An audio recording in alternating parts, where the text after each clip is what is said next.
victory, or if they were going to expect to win, they were going to have to control the rebound well. And Woodbury and Alyssa Pulaski did that time very well to deny the South St. Paul Packers a chance of being on the scoreboard. And Woodbury picks it up.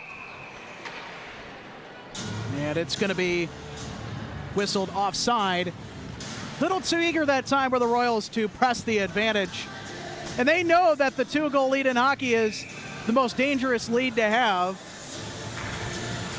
Yeah, they want to be able to get that third goal, because I think that would be very difficult for South St. Paul to the way that they've been playing and how good Woodbury has been stifling them, to get 3 goals just to tie it in a little over a period. And the question as well on the other side of the ice looms large for South St. Paul. How are they going to get that momentum back? Well, there's an opportunity to try and get the momentum back as the shot is stopped by Pulaski, put on net by Allie Klett for the Packers, number 4. And Woodbury able to catch up to the puck as the Packers tried to work it into the attacking zone and couldn't. Uh-oh, here's a good chance for the Royals, and that shot not finding the twine. Mishakov tried to put it in for the Royals. And that is flipped along the boards, got a little glass there as it goes around the Woodbury net, now back to neutral. Loose puck picked up by the Woodbury Royals. That pass sent back, but it found a stick of a Packer instead of a Royal.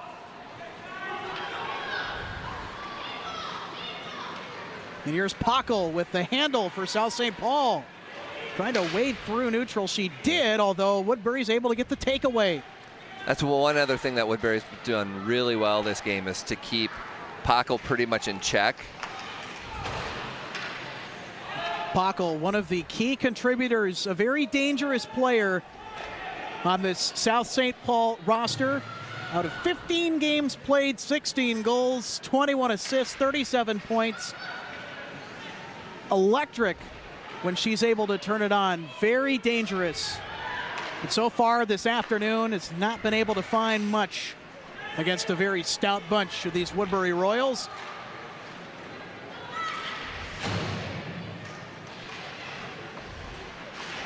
Puck now around the blue line, along the near boards. And now an icing call as it's sent into the Packers defensive zone. We'll take a look at the last shot on nets for the South St. Paul Packers. An excellent stick save by Alyssa Pulaski, denying Sydney Thompson.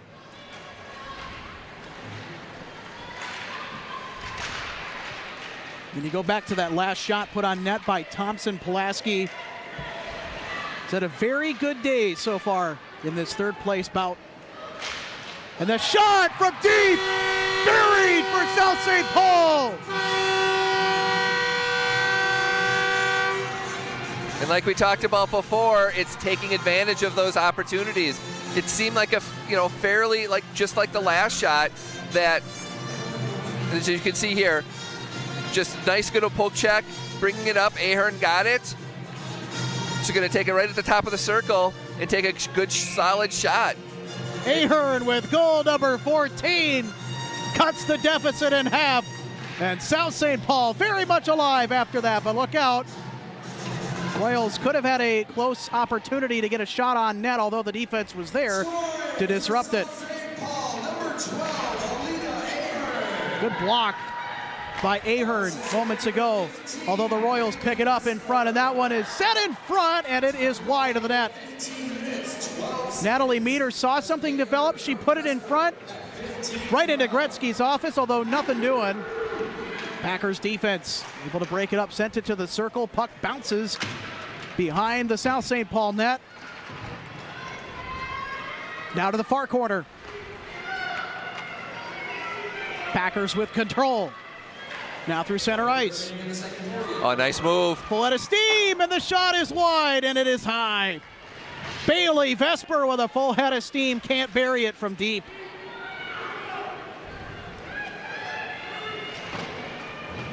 South St. Paul collects in their own zone. Woodbury with changes, and here come the Royals. They wade through it, and that centering pass in front, chipped in, loose puck in front, is sticked away just in the nick of time by Jeffrey.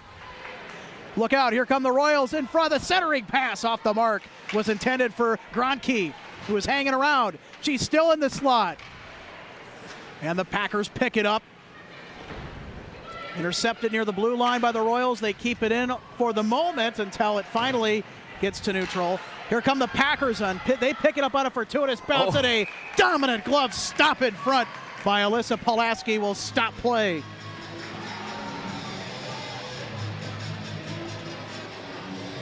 Just over 10.5 seconds left in the second period of this third place game, and I'll tell you what, Kevin, things have really started to get interesting if they haven't already. Yeah, the Packers definitely, that goal has energized them, and now they're back into the game. They've had a couple now good chances, and this could be anybody's game in the third period. Can't wait to see what the final period of hockey brings and the rest of the second period, although there's none left. As the buzzer sounds, 2 periods in the books. Even though the Royals, with 2 unanswered goals, got out to a dominant advantage, the South St. Paul Packers were able to chip away at that deficit in half. Yeah, there's the first goal right off the face-off. Nice, clean win, and nice one-timer right into the net. That made it 1-0 iron as well. Yes, yep. It did. And then here's a nice, Paco makes the poke check, but right back to the Woodbury player who just then buries it. And that player goes by the name of Alexa Bricko for her 4th goal of the season. And then South St. Paul, finally, they're thinking, we got the response we needed, about dang time, just before the end of the period. A great way to close out period number 2 if you're the Packers, no question about it there. And it's a 2-1 game at the end of 2. Back with the final intermission of play from the Kaposha Classic right after this on Town Square Television's Game of the Week.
about ready to start the final period of the third place matchup in the 2023 Kaposia Classic here on Town Square Television.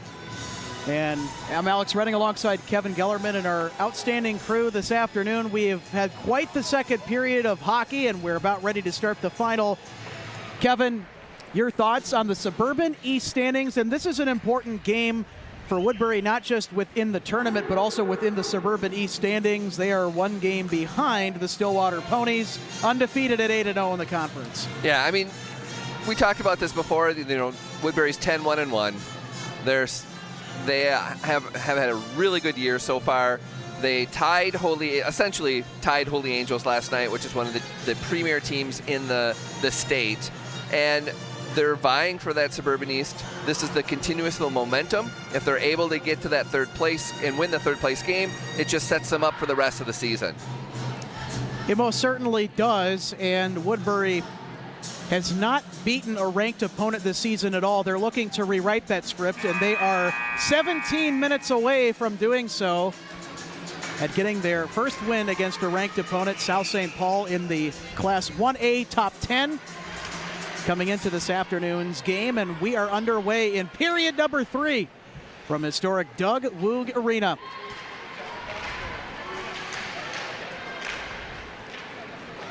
Puck picked up by Pockel. Carrying it now to the neutral zone for the Packers. Now remember, the Packers scored the final goal of the second period. So the Packers have the momentum going into period number 3, although Woodbury has done better overall in this game, especially when you look at the forechecking and quality opportunities to put pucks on net. And the shots on goal total speaks for itself. 20 for the Royals, 13 for the Packers. Puck now at neutral along the far side. And the Packers sending it to the near side. Pockel sends it ahead. Woodbury picks it up.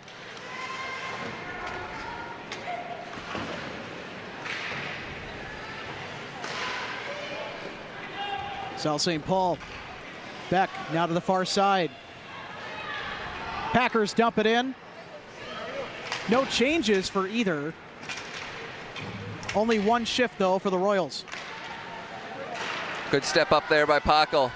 Pockel carrying it across. Pockel with a wrister, and it's turned away, and a rebound chance also denied that time by Alyssa Pulaski.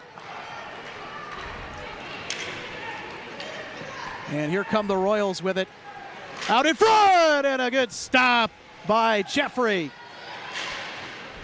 And the centering pass picked up in front of the net dangerously, although South St. Paul able to clear it.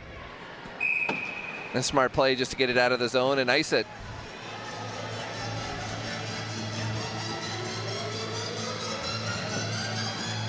A good exchange there, back and forth.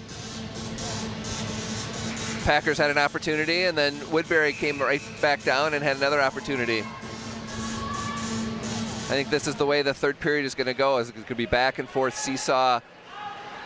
Suspect Woodbury may have a little bit opportunity, more opportunity. Out in front. That was an excellent one-timer, but it was slammed shut, that opportunity by the Packers to deny the Royals. Puck chipped along into the near corner. Oh, and that was out in front. Nobody home for the Packers, although they collected here.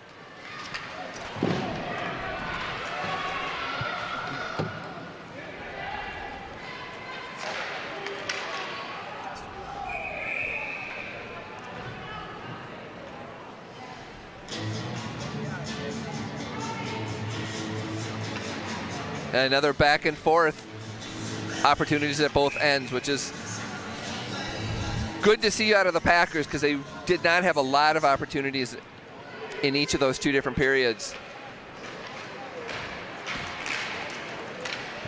Woodbury able to get it out of the slot, get it to neutral, although South St. Paul sent it back across, forcing the Royals to pick it back up and get it out of their own zone once again. And that puck was left behind for Bricko. And the puck now at neutral. Pockel picks it up through neutral with it. Able to maintain possession. And That gimpy backhander sent on net and covered up by Pulaski. No problem there in front for the stop. Game of the Week is supported by Moose Lodge 1088. Open for daily lunch and dinner specials and the perfect lodge rental hall for all of your special events. More information can be found at southstpaullodge1088.com. Out in front, Woodbury collects. Now in transition come the Royals as they dump it in. Packers pick it up though. Packers able to come away with it after digging it out from behind their own net as the puck advances beyond neutral, although slung back into neutral ice with the Packers trying to pick it up. And falling down trying to get it was Nelson for the Royals as the puck goes to the far side. Interesting battle there for the moment at center as South St. Paul now dumps it back over into neutral ice. Woodbury looking to bring the charge, and they cannot. Good pickup by the Packers at neutral. And that is flung on and an excellent glove save from Beck's shot. Screaming towards the net, although it would have been wide. But again, rebound control has been the key, and Pulaski to a T. Snatches that one out of the air, no problem, as we have another angle. Had to kind of reach over and grab it. She's been excellent in net today. Out into the slot, and a backhander stopped in front and then taken away by the Royals. Yeah, Packers have really stepped up their forecheck. Well, we saw evidence of that to start the second period, Kevin. And that in front, covered up by Jeffrey just in the nick of time. Woodbury continuing to pressure the Packers in the attacking zone. And you know, as the saying goes, when you keep putting pucks on net, good things happen. Didn't necessarily result in a goal for Woodbury, but that sustained pressure continues as they try and get back to a 2-goal advantage. South St. Paul, though, looking to tie at the other end. And that puck brushed aside. Royals able to settle it down, and here they come the other way in transition through neutral ice now into the attacking zone. Good defense by South St. Paul. No penalty, they'll play on. It sounded bad, but I think at the same time, she went hard in on her own, which is why I think they had it as a no call. Woodbury collects. Handling his Nets. Nets carries it over. Nets winds up and fires. Got right into a Packer, did her shot. Now worked out from the corner to the point. Puck is still at the point as Woodbury works it into the far corner. And the puck is shot right into the trapper of Molly Jeffrey, who shuts down the play. Face-off coming in the defensive zone for South St. Paul.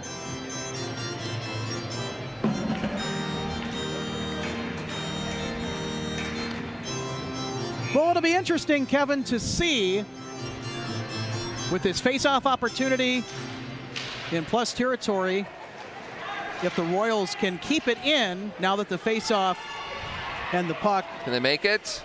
Oh, good hustle. I was going to say, off the face-off, if Woodbury could keep it in, it would have been interesting. Had they kept it in to try and get back to that 2-goal lead. However, South St. Paul, good job of able to get it out of there and press on their end of the ice.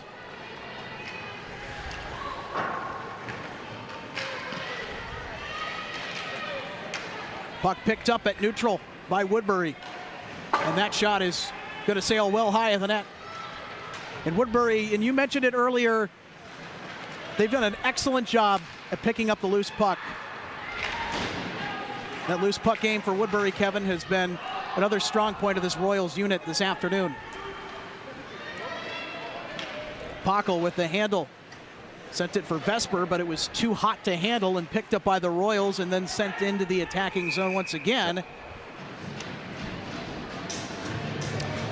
Game of the Week is supported by Dakota County Technical College and Embry Hills Community College.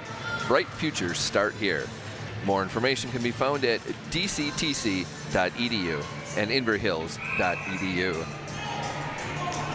I got a close friend that's going to Dakota County Technical College. They got a very cool brewing program. Oh, interesting. Not very many programs across colleges in the country offer such a technical education in the art of brewing. It's a fascinating process. It's a really good program. Pockel chases down the loose puck. Trying to work it out of her own zone. She does. Bremer slides it across to the far side. Pockel sends it ahead. Royals pick it up. Intercepted well at neutral ice. And a low shot on net is turned aside. Nets couldn't get the net. Into the slot all alone. Shot is denied in front. And the Twirly Bird rebound goes well wide of the net. Good opportunity there for Nets, the other Nets. Woodbury trying to send it in. They did, although South St. Paul showing some good defense in front of the net now. Puck is flipped up. And play is blown dead towards the near side.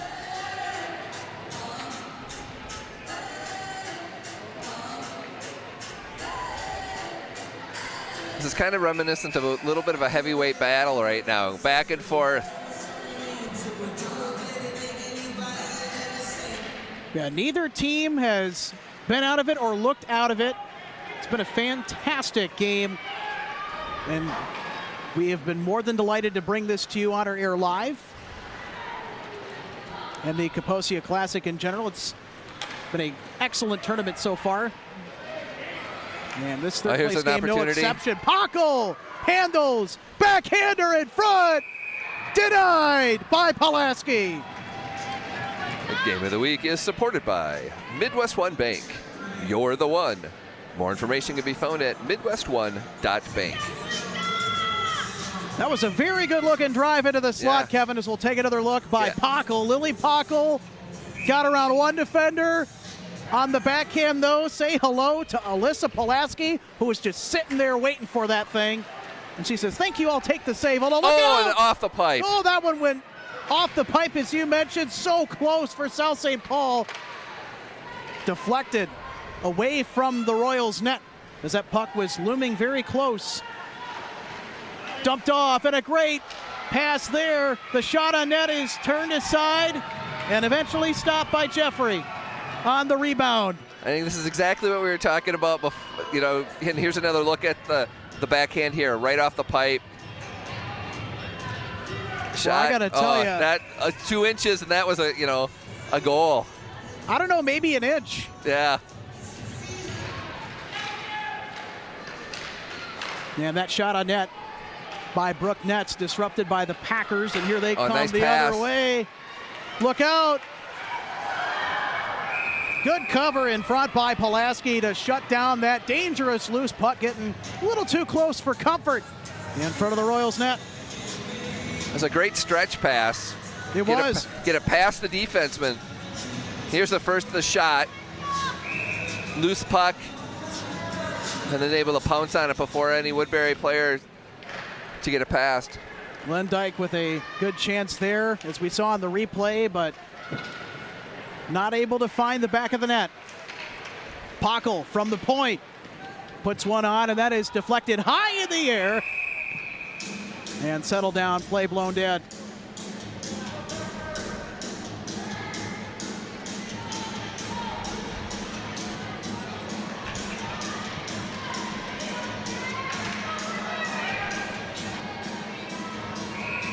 Big face-off here for South St. Paul. They don't win the face-off, though, but now the Packers are on the forecheck. And they keep it in, and that offensive zone time has been very precious for them in this game. Unfortunately, on that possession, they weren't able to keep it in. Oh, they're going to be offsides or penalty? And they're going to call an offside. So no penalty, as both squads will head to the dot at neutral for another face-off. Yeah, South St. Paul has definitely done a fantastic job, period 3, in keeping and basically disrupting the breakout of Woodbury. They've also had quite a few quality chances on net. And that shot whistles wide for Woodbury. Oh, and in front! They score! It's like tip out in front there and just in and out.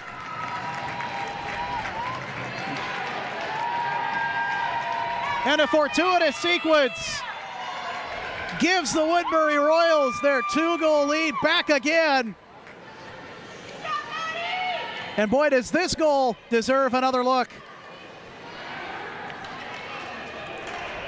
Seems like everything, well, almost everything is going Woodbury's way. Yeah, just a Well, that deflected in right off of the skate of Madison Boone for her first of the tournament.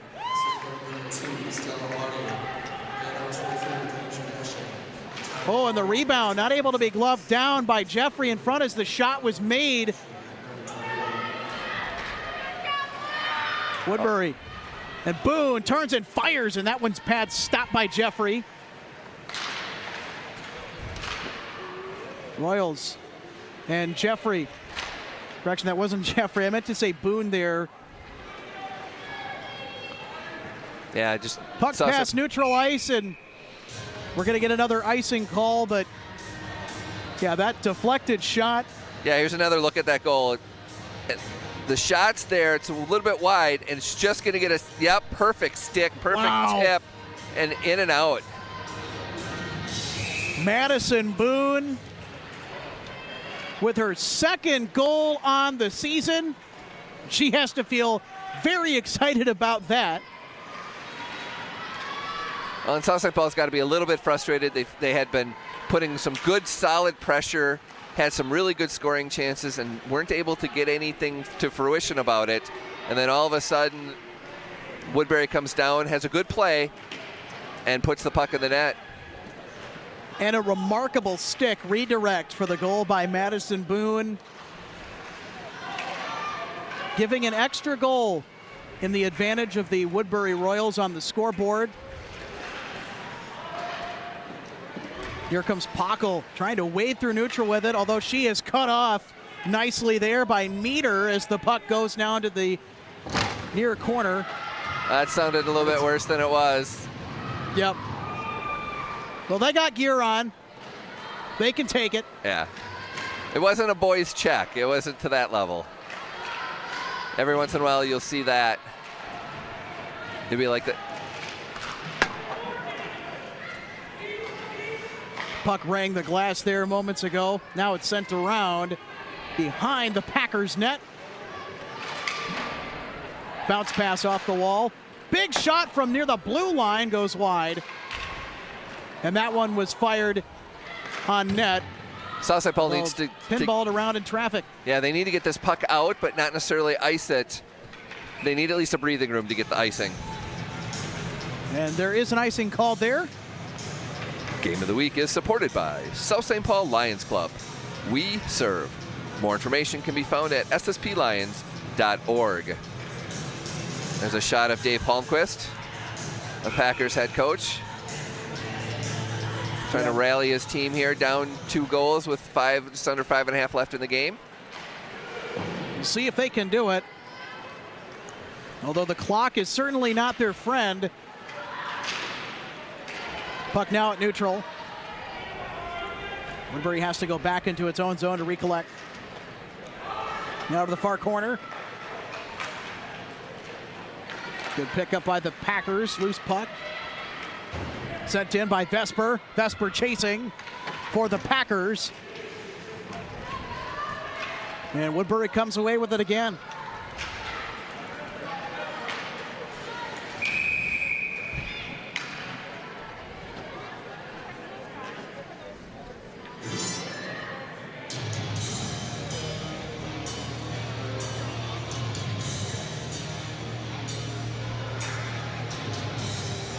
Question here is are they going to take a timeout yet? Probably trying to figure out where this puck went out. Or if there was too many, don't think there's too many men on the ice, or they're just trying to figure out who are the people who were on the ice at the time. So play will resume as the Royals dump it in. Approaching 4.5 minutes left in the third place game from Doug Woog Arena in Good the pass there. Kaposia Classic. Vesper with a full head of steam. Good stick move there, but it's taken away by the Royals. Good That's out. defense. Pockle picked it up, though. Here comes Pockle from the point. She works it now behind the net. Sent it out in front, although it was brushed aside briskly by Ani. Woodbury rockets this one down to the other end of the ice for an icing call. And Kevin, as we start to work towards the end of this game with 4:04 remaining, any face-off in this Woodbury attacking zone for the Packers becomes huge. Oh, absolutely. They have to win these face-offs. Everybody knows it. And the Packers do there that time, but however, the Woodbury Royals able to take it away. Loose puck sent down into the South St. Paul zone by the Royals. And again, that loose puck play by Woodbury has just been so suffocating. As a shot in front and another chance shut down. Puck is still loose as the play is finally whistled dead. But I got to tell you, that could have been a disaster for South St. Paul. It's basically 2-on-0. Good save out in front. Nice loose. Oh yeah, there's going to be a penalty there on Felton. Just taking out the Woodbury player at the edge of the net. So this is not the thing that you wanted, but it's better than giving up a goal to go down 3 goals. But so far with the power play, there's only been one other power play in this game between either of the two. It's been a fairly clean game for the most part, and that's something that you love to see if you're either of the South St. Paul or Woodbury coaching staff. Yeah, it gets a tricky balance right now because you've got to, for the Packers, you've got to be fairly aggressive because in a way you want to get a shorthanded goal here because you don't have much time after the penalty is over. Nets turns and fires, and the puck is deflected wide. Good save there. You don't want to give up a power play goal. Now to the near point. Does Woodbury work it? Pass into the slot, broken up. South St. Paul sent it back to neutral ice, forcing the Woodbury Royals to reset. It was a good kill that time. Oh, good nice aggressive job. Play there by Annie Felton, picking it up, tried to center it in front. Still fighting for it. Puck is jarred loose. Then it's picked up by Ahern. She chipped it high of the net. And Ahern has the only goal in this game for the Packers. It was the last goal scored of the second period between either of the two as Pockle handles. Pockle racing. In alone. She scores! Oh, nice.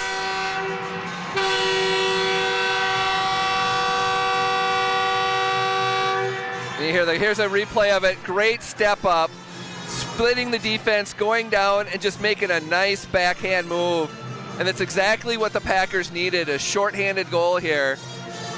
Most importantly, a clean play, and that's exactly what Pockle delivered. As she also delivered her 17th goal on the season. Talk about a monumental effort and a landmark play late in this game as the South St. Paul Packers trying to scratch and claw their way back into this one to tie it. But time is running out for these Packers. 2 minutes left in the third place bout here at the 28th annual Kaposia Classic. Yeah, but it definitely changes the story from being down and having that shorty being down 1 goal with a minute and a half left after the power play is over, or being down by 3 goals with Woodbury having a power play goal. Yeah, that shorthanded goal, monumental for the Packers. Oh. And Woodbury out in front. They fire a shot on net. And Molly Jeffrey says, Yeah, here's a couple other angles. Just split the defense, and she doesn't try anything real fancy here. Just solid fundamentals, a clean play. Very focused. Yep. And here South St. Paul's taking their timeout. Smart play. So if you're South St. Paul here, you got to put it on that net, right? As many times as you can before the clock hits zeros. What do you think their best chance is at trying to put it on net? And who specifically is going to be that X factor in trying to put it on net, you think, for the Packers to try and tie this thing up? It's going to be one of the couple. I mean, you've got obviously Lily Pockel. She's going to be the one they're going to be focused on her. So I think if she gets that puck, she'll be able to move. They're going to all swarm to her. If you've got like Vesper or even one of the other players that she'd be able to pass that to, they might have that open area. And Ahern would be another one to be able to have that open area, have some space, get the pass to her, one of them, and put Barry it. I think that's the key for the Packers. Woodbury, I mean, you have to be aggressive here and have to win the puck battles. That's the only way that you're going to win this game, because the Packers are now very invested. Well, they've been invested all game, but true. they are they are more invested now than they've ever been in the game. They have the energy right now. Now, here's the thing. With the face-off being in the Packer zone, this is a must-win for each team. Because the Packers need to get it and get out of the zone for Jeffries to get to the bench. Woodbury needs to press and keep the puck in the zone as long as possible.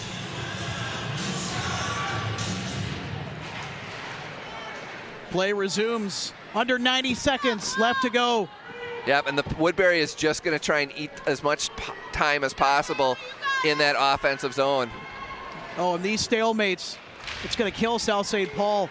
Woodbury keeps it alive and throws it on net. Defense for South St. Paul takes it away. Pockel sends it up ice. Just took a shot. To Ahern. Ahern fires. Nope, didn't get it. Under a minute remaining. And also under a minute from victory, the first third place finish in the Kapusia Classic Tournament are the Woodbury Royals. Approaching 40 seconds left. From the point, Pockel shot. Deflected in front, loose puck. Turned away, Ahern. She turns and fires, it's deflected wide. Got 30 seconds left. Got to get it out, they do. Pockel passes it from point to point. Ahern with a great shot. Shut down in front. Rebound from back. No! Oh, great stop by Pockel there. It's in the zone. Ahern! And it's deflected off a Royal skate. 10 seconds left. South St. Paul. Oh, and that reset at neutral. They've run out of time. And it's all over. Great sequence by the Packers. That's exactly what they drew up, exactly what they wanted. The only thing that didn't happen was the puck went in the net. And for the first time in Kapusia Classic Tournament history, the Woodbury Royals have their first third place victory. And here's the scrim. The first shot by Pockel in front. Puck is loose. It's just sitting there. Just couldn't get there. The good backhand. But another back to the point. They'd used their points really well. They did. And it was at the very end. They just couldn't keep it in. And when the puck glided over that blue line back into neutral, everybody had to go back onside. They had to reset. At that point, there was not enough time to mount another siege on the net. And the South St. Paul Packers with fourth place in the Kapusia Classic Tournament. The Woodbury Royals, their first ever third place finish. Congrats to the Woodbury Royals for playing a very solid game through and through, and a big statement win, not just in the tournament, but in the regular season, as this is now their first victory against a ranked opponent on their schedule. They are now 1-1-0 against ranked opponents.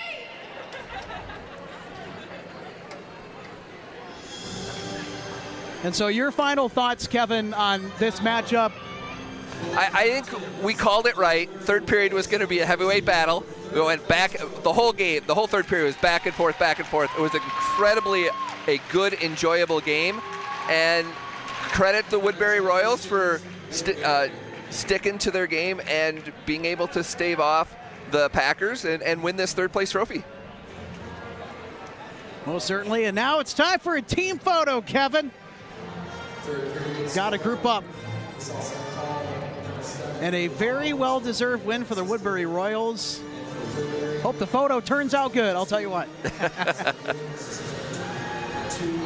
And a great afternoon from Melissa Pulaski. Same with Molly Jeffrey.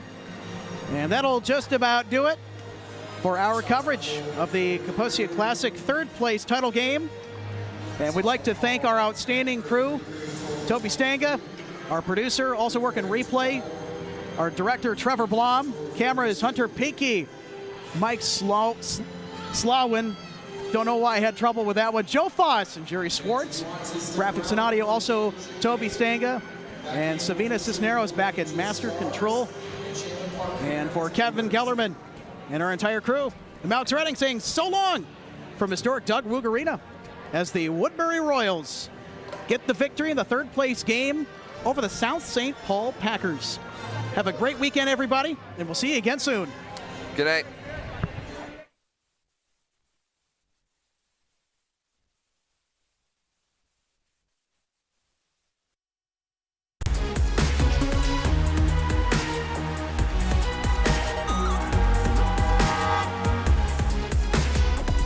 AED, or automated external defibrillator, is required in certain sudden cardiac arrests.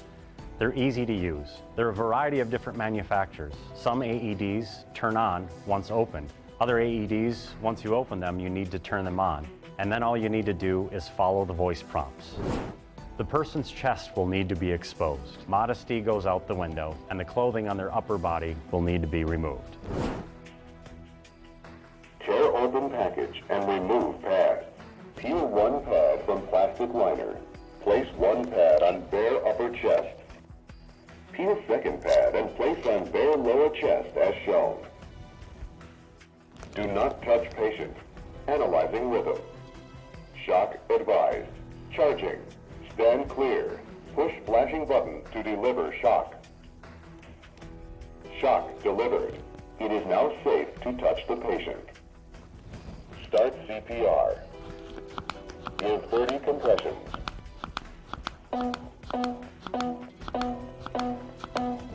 You will continue compressions until first responders arrive. At that time, we will take over patient care. For more information, you can go to our website at southmetrofire.com, click on the link that says Learn CPR.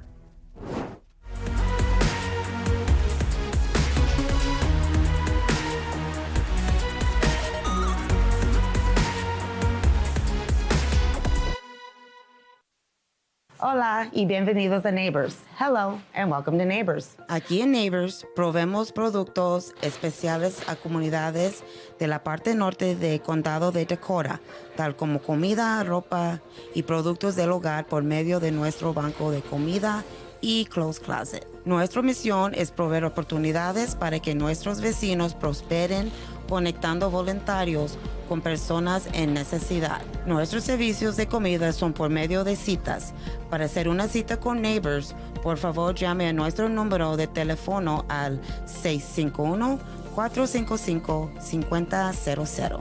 Cuando usted hace una cita en nuestro banco de comida, no reportamos su nombre ni otros datos personales a otras agencias sin su permiso. Buenas tardes, Neighbors. ¿Cómo te podemos ayudar?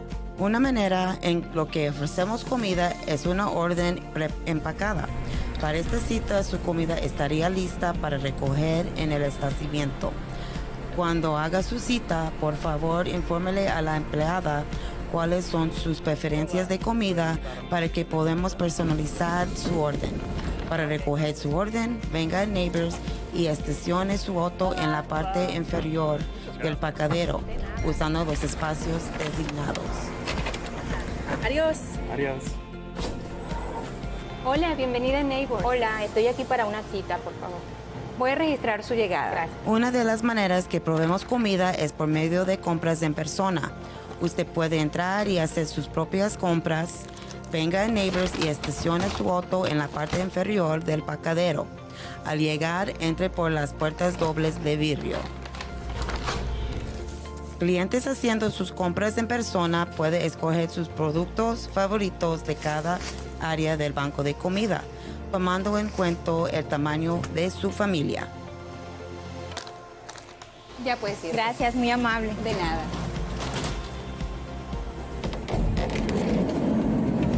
Recibir una entrega de comida es una opción excelente si usted está experimentando obstáculos de transportación. Su orden de comida está empacado y entregando directamente a su hogar por Neighbors. Por favor, escoge una cita a una hora y fecha cuando usted está en casa para recibir la orden.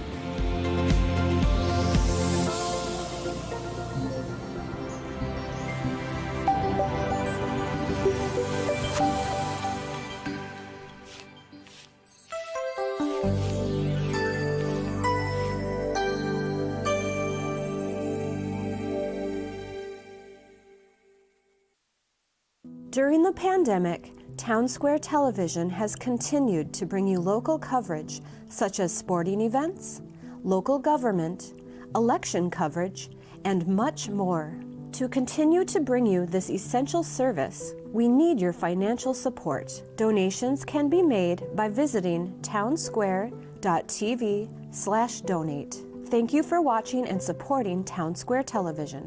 Your town, your stories.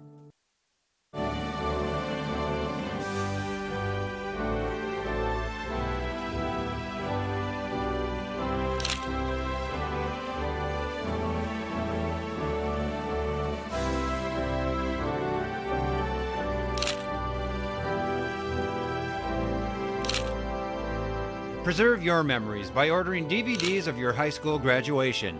Go to townsquare.tv or call 651-451-7834. Hey, you! Yeah, you. You know how you were thinking you could make a better show than a lot of what you see on TV? Well, it's true. You can. But you have to get started one of these days. You know, we want your show on Town Square Television. You know, the one you haven't made yet. But until you make it, we can't put it on TV. So just do it. Go to townsquare.tv or call 651-451-7834 to sign up for our certification classes. And then you can make your show.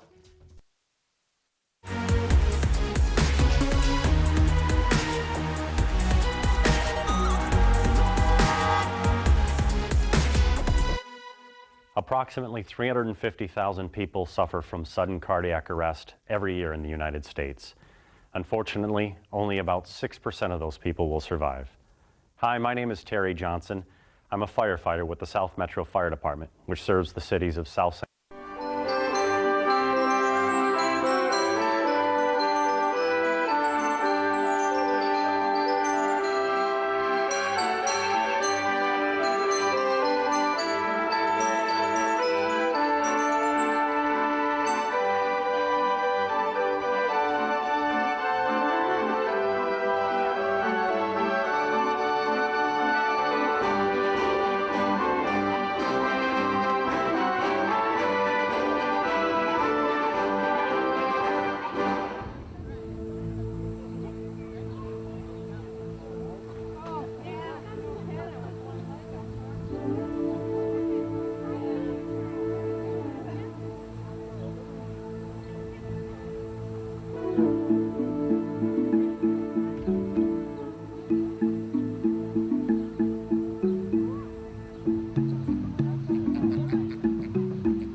fun playing hockey. We've been working on this for a couple of months. We're happy to have everybody here. Starting at 5 p.m. on New Year's Eve through New Year's Day, we're going to be running an Insight 7 marathon on Channel 19. Starting again on New Year's Eve through New Year's Day, all the Insight 7 from 2023. Hope you join me. Welcome to Adam Carter. Coming up on this winter episode of Community Parks Connection, in Inver Grove Heights, we'll hear about fitness and dance programs, outdoor ice rinks, and winter special events at the Veterans Memorial Community Center. We'll visit a new park development in West St. Paul and get a preview of upcoming activities, including Explore West St. Paul Days. We'll visit Doug Woog Arena in South St. Paul to hear about Flannel Fest and spring break camps and programs. And we'll check out a new warming house at Wentworth Park in Mendota Heights and hear about their Frozen Fun Fest and other winter recreation opportunities. See all these activities and more on the next Winter Community Parks Connection.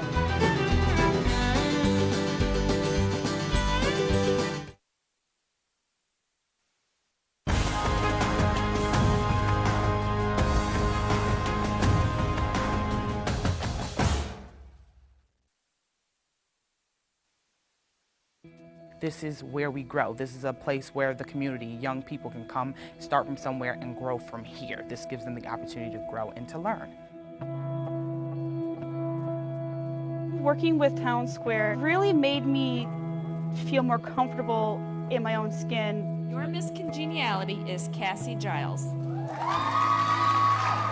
Town Square Television helps teens understand what's going on in their community. We're here to conquer kids' cancer. Every 3.5 minutes, a child is diagnosed. It impacted me in a way that I was able to participate more in community events that I normally wouldn't have.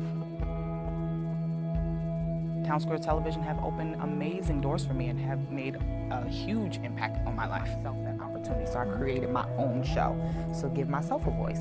So my mom is... The opportunities it offers can be anything from sort of showing you an inside look at a career in filmmaking or television. And then you can also do your own projects, whether you want to kind of direct your own thing or to sort of write for your own thing. It gives you a lot of kind of open-ended ideas. The opportunities that are available here not only are in front of the camera, but also behind the camera. This is something that you might be interested in. This is a place to come and kind of try things out. I think Town Square Television is that place where they offer you the time, the space, the opportunity to make your dreams come true, make it happen on your own. That's what Town Square Television does.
Game of the Week is supported by Midwest One Bank. You're the one. South St. Paul Lions Club. We serve. Dakota County Technical College and Inver Hills Community College. Bright futures start here.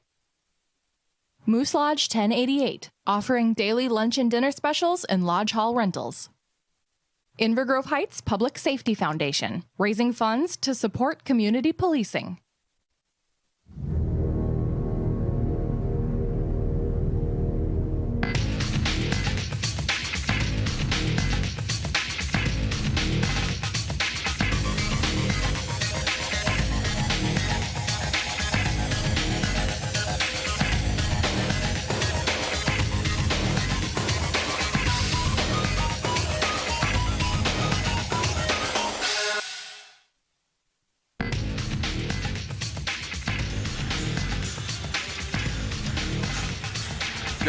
Live from the 28th Annual Kaposia Classic Championship game inside the historic Doug Woog Arena in South St. Paul, Minnesota, as the Bluebirds collide with the Stars of Holy Angels on Town Square TV's Game of the Week and the second game of our doubleheader from the 28th Annual Kaposia Classic. Hello, everybody, and thank you for tuning in on this Hockey Saturday across the state of Minnesota. Alex Redding alongside Kevin Gellerman and our outstanding crew. Delighted to be on hand for this one. It's a special game, Kevin, not just because this is for all the marbles, right? This is for the championship. It's also a very special game for a very noble cause. Talk about that. Yeah, so this game is being hosted by Sophie's Squad, and it is a group, a nonprofit group, that is really encouraging, helping to break that stigma surrounding mental health, especially in youth and college athletes. And so they've got a number of different things that they've worked with the Red Line Club, that is the booster group for the South St. Paul Packers, and they host the whole Kaposia Classic tournament. And they've got a lot of different things going on. They've got a chuck-a-puck that's going on, but it really it's to help with that awareness and to help remove that stigma that, you know, all people have, but especially college as well as youth players have related to the mental illness and how it can impact them. And for more information, visit Sophie's Squad, that is SOPHIES, sophiesquad.org, and be sure to check out their volunteer page and the mental health awareness, ever more important, especially following COVID and especially with the sport of hockey. You know, it's not just a sport that takes a toll on a player physically, it takes a toll on a player mentally and at all levels of the sport. And so, folks, we encourage you to go check out sophiesquad.org again for a noble cause. And they're also going to have a ceremonial puck drop at center ice. And that is what we are currently waiting on, along with the starting lineups. And as we take a look at the bracket for the 2023 Kaposia Classic, oh, it was quite the matchup against the Woodbury Royals for the Holy Angels Stars. They wanted a shootout to get here. By the skin of their teeth or the championship game, they got here last year, but they fell to the Marauders, and so the Stars looking for their first Kaposia Classic championship in their program's history. Meanwhile, the Bluebirds are back. The last time they were here was in 2021. And Champlin Park Coon Rapids with a decisive victory, a dominant one over the South St. Paul Packers, not even allowing the Packers to score in that game. A 3-0 result got the Bluebirds here, and should be a very fun championship battle between two heavyweights, Kevin. Yeah, and I mean, look at it. You know, the Champlin Park Coon Rapids team are 17th in the state, ranked 17th in the state. Holy Angels, number 2. You've got, you know, so right there, you know, you've got two top 20 teams in the state that are going to be playing against each other. And it should be a really good matchup. When you're looking at, they haven't really had many teams that they've played the same or like teams to really get a gauge to say where they are at when on paper, how things are looked. I think the only one that really came up was the Roseville Matamidi team, where Champlin Park beat them 3-1 and Holy Angels beat them 6-3 in the first round of this tournament. You know, I've seen Holy Angels a couple times before. and they're an overall very, very good team in big. And I think, like I said, it's going to Champlin Park, Coon Rapids has got their hands full, but at the same time, they've deserved their place here in this championship game, and hoping that it's going to be a really exciting one. Should be, and both of these teams looking to improve their record against ranked opponents. Holy Angels comes in here tonight against ranked teams, 1-2-1 overall. And on the other side of the ice opposite them, the Champlin Park Coon Rapids Bluebirds against ranked opponents 2-3-0. And so as we take a look at some standings here real quick, as the Bluebirds are introduced, you look at the Metro West, and there are the Holy Angels Stars, 3-2 overall in the conference and 10-2-2 in overall competition. The only team better, undefeated in conference at 4-0, are the Orono Spartans. Gentlemen, remove your caps before we play the national anthem.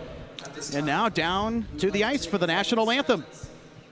To help honor and remember those we have lost and everyone that suffers from mental health issues in silence.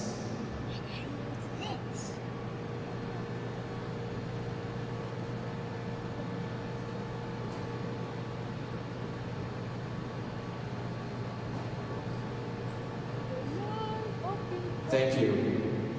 Now please remain standing for the playing of our national anthem.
Teams stay at their respective blue lines.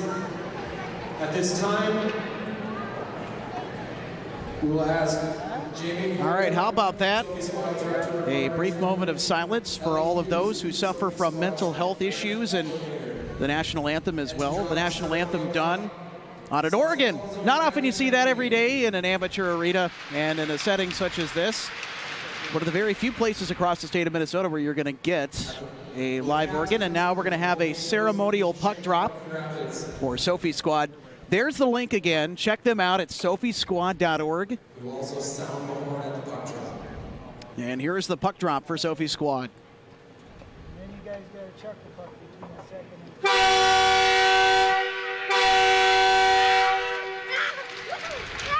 Good to know that the Nathan K3 air chime air horn is sounding marvelous on this Saturday night.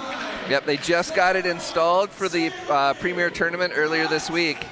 So it's the added enhancement to this whole musical experience that is at Doug Woog Arena and for the South St. Paul Packers.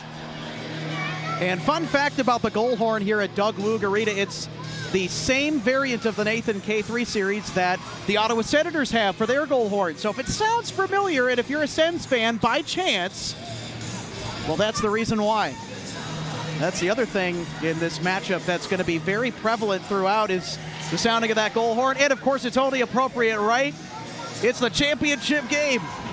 Absolutely. All right, as we look at the two teams that come in here tonight, Kevin, We know that Holy Angels, this is not their first rodeo. They had a good battle against the Marauders last year, coming up short in the Kaposia Classic Championship. What's it going to take for them to finally get over the hill and win their first? Well, I think it's just play their game. There's a reason why they're the number 2 team in the state.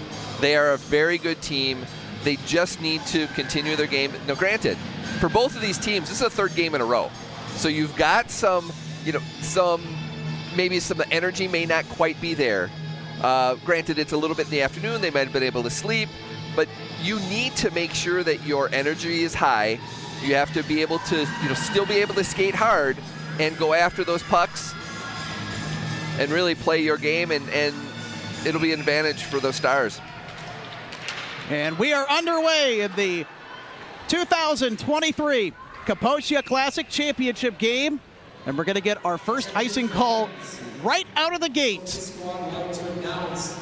And now, we talked about the Holy Angel Stars, right, doing what they do best. If they're going to come out of here with a win today, what's it going to take for the Bluebirds? Now, technically, Champlin Park and Coon Rapids, the Bluebirds, they're technically the underdogs in this game, but if you look at the tournament experience that they have acquired here in the Kaposia Classic, being champions of this tournament back in 2021, they seem to be the more experienced team in this tournament. So what's it going to take for them, Kevin, in order to get the dub here today? I think the key there is really to take advantage of the opportunities that they do get. On the 2-on-1s or even like on the 2-on-2s, getting those really good shots at the top of the circle and just making those plays, even if it's a stretch pass here or there, but really to capitalize on those plays. And in the first game that we did in this doubleheader, Kevin, loose puck control, or being able to get the loose puck, played key in Woodbury's win over South St. Paul, as well as rebound control. I think that is going to play a big X factor in this one. Puck along the far side. And the Bluebirds work through neutral with it. And this is sent well wide of the net. Now to the near corner, or towards the near corner. Puck collected by the Stars. Anderson dropped it back. And that one is flung now off a Bluebird stick. Bluebirds will recollect. Wostrel, Madeline Wostrel, that is, will get the start in net for the Bluebirds. And opposite her, Zoe Rimstad will get the nod in front of the Holy Angels net.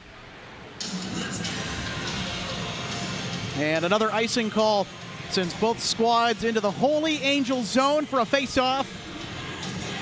And I think the other key that I would add is offensive face-off wins. Like this is a key thing. You get a win and you get it cleanly and you get a good shot off will be the opportunity that the Bluebirds are going to need throughout this whole game.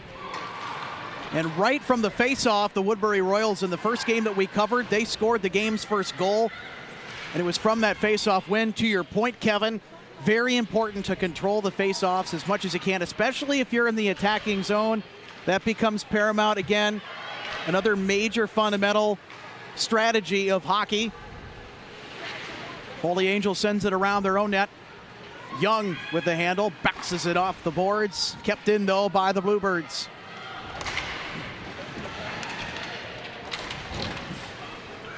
Now to the far corner.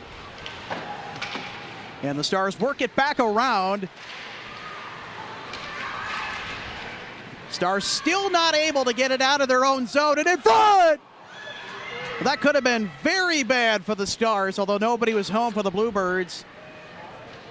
Good pressure by Champlin Park, Coon Rapids early on as we get more changes following the stoppage of play.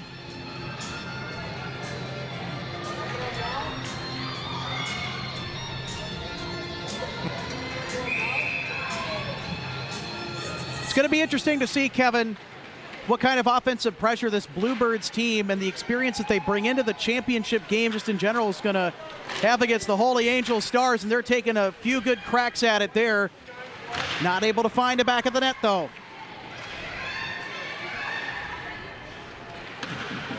Boy, this forecheck has just been something else for the Bluebirds. Yeah, it's really stymied the Stars. And you and I both know what happens When you can get a good forecheck on early in a game and you can continue to hem the puck into the attacking zone, something's going to break eventually. Game of the week is supported by South St. Paul Lions Club. We serve. More information can be found at ssplions.org.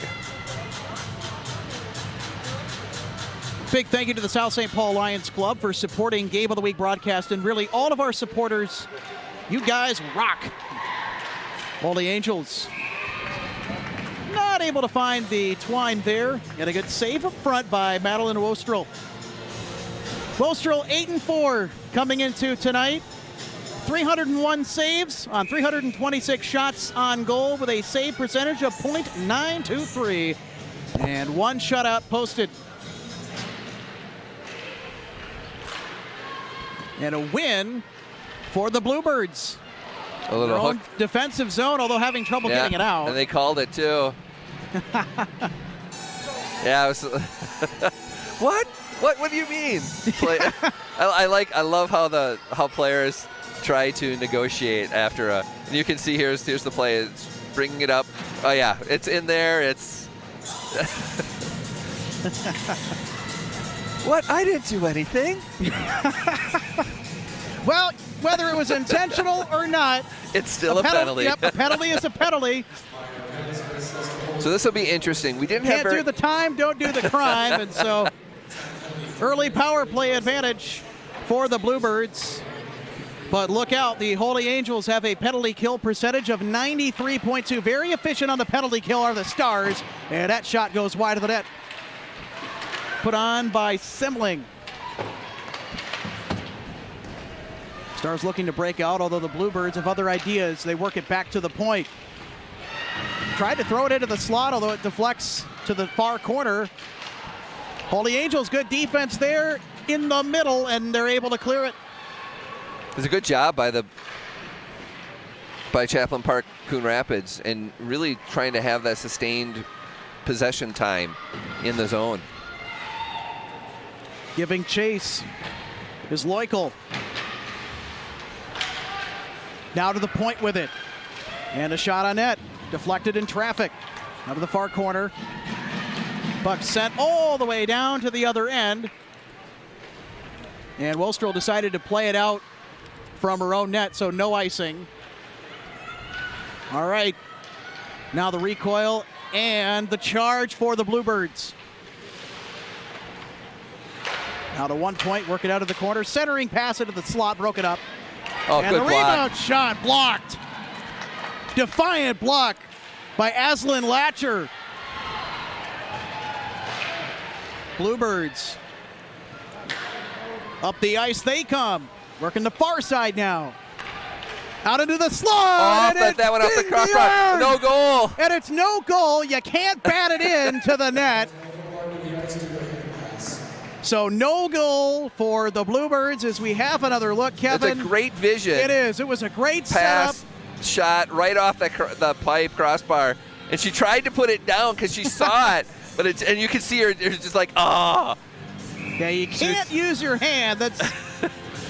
It would have been very impressive if she would have been able to grab that, dropped it down in the paint, and then hit it with her stick with only a few inches. But she's laughing there. It's like, You can't use your head either. You can't headbutt the puck into the net either. If she not wouldn't have used her hands, not right? intentionally. Exactly. It was just kind of how the puck landed. But an impressive first power play for Champlin Park Coon Rapids. And again, the Holy Angels Stars showing you exactly why they have the numbers they do in the penalty kill percentage column with 93.2%. So the Stars can breathe easier after killing the penalty. And the Stars, again, trying to get it away from this tenacious forecheck. They eventually get the puck down to the other end of the ice, but not before icing is called. We'll take another look at the very fluky play. You could see it was a good pass, dropped into the slot. Great good shot on net by Lily McKenzie. Just the sigh at the I love the sigh at the end. It's like, ah. And every hockey player has had that, some type of a play where they've just either missed a one-timer or something where they're just like, open net. So she is in good hands with all players. Here's a good opportunity for the Stars. Centering pass in front, broken up. Been booted into the near corner. Dugout. And the Stars tried to work it towards the circle, picked off by the Bluebirds. Good stop in front there by Zoe Rimstad. Game of the Week is supported by Midwest One Bank. You're the one. More information can be found at midwestone.bank. Another face-off of the attacking zone for the Bluebirds as Champlin Park Coon Rapids continues to mount the pressure on Holy Angels in the 28th annual Kaposha Classic Championship game on Town Square TV. Also, a little birdie told me that the weather outside and the roads are not in great condition. Very slippery and slick out there. Of course, it's nice and cozy inside. We're directly underneath the heaters. And, of course, the hockey is good, too. Puck goes behind the Bluebirds' net. A good forecheck fight. It is. Good puck battle there. The Holy Angel Stars able to come away with it for the moment, although being harassed mightily behind the Bluebirds' net. And Champlin Park Coon Rapids pick it up. Try to sauce one to the near side, and it's picked up and flung right on net to Wostrel, who's able to brush it aside. Here come the Bluebirds picking it through neutral ice. Puck goes back to neutral. And Barton sent it back, but right to a Bluebird. Dumped into the Holy Angel Star zone. And lines change for the Bluebirds. Puck still in the attacking zone for Coon Rapids, Champlin Park. And a prime opportunity in front. Good defense by Holy Angels. Puck sauces wide of the net. Now behind the Stars net, into the far corner. Good battle for it over there, but Holy Angels, they've got their best chance of the night. Oh, the breakaway! No! Oh, she Big went down collision awkwardly with the boards, and a Holy Angels Star goes down. And Emily Anderson ate all of that as we have another look. Just caught from behind by Mason Mullen.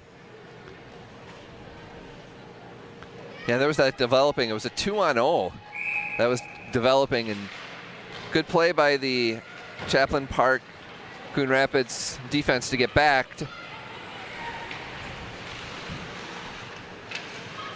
And the Bluebirds continuing to put the pressure on. Puck goes behind the Stars net. And that pass that was dropped back for a Bluebird found a Star instead, and that one's picked off by Milton at center. Milton driving into the corner. Big battle along the near boards.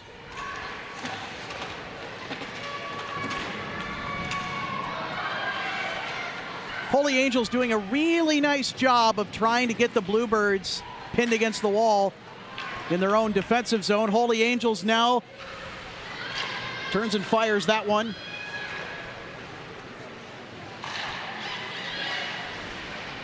Good takeaway there for a second along the near boards by number 28, Anya Anderson for Holy Angels, although,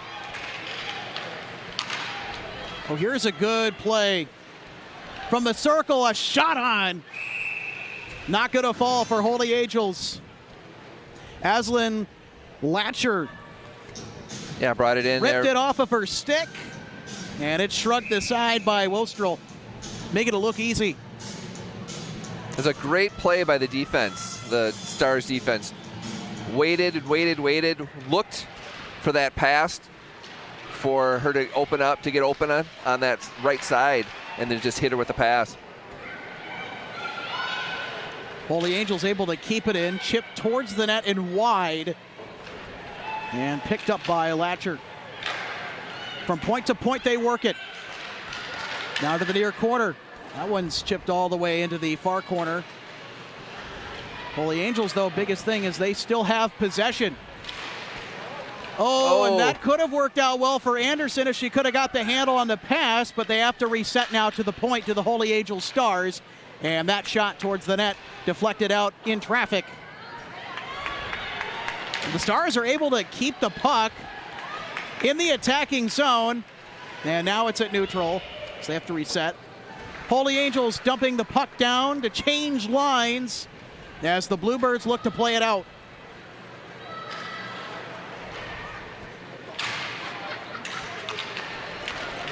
And the Bluebirds cannot wade through neutral with it. They have to go back to recollect, and now the Holy Angels Stars starting to flip the momentum. Oh, I'm surprised that wasn't a call there. Likewise on my end, I thought there was going to be a penalty coming, but nope, the official said they're going to play on. It's a good hustle. It just got the stick too much to knock her down. It is. And the loose puck in front, chipped on net, backhanded. No damage against the Bluebirds, and this puck is going to get iced down at the other end. And a face-off. Game of the Week is supported by Dakota County Technical College and Inver Hills Community College. Bright futures start here. More information can be found at dctc.edu and inverhills.edu. So we'll take a look at the no call. I don't know, Kevin. Very close to a tripping call there. Yeah. Folks at home, you be the judge. Yeah, I mean, it's a subjective call there, and the refs left it no call. Loose puck in front. Dangerous for Holy Angels. Puck still advancing towards the net, and it eventually is covered up by Zoe Rimstad, who says, no problem, I got it.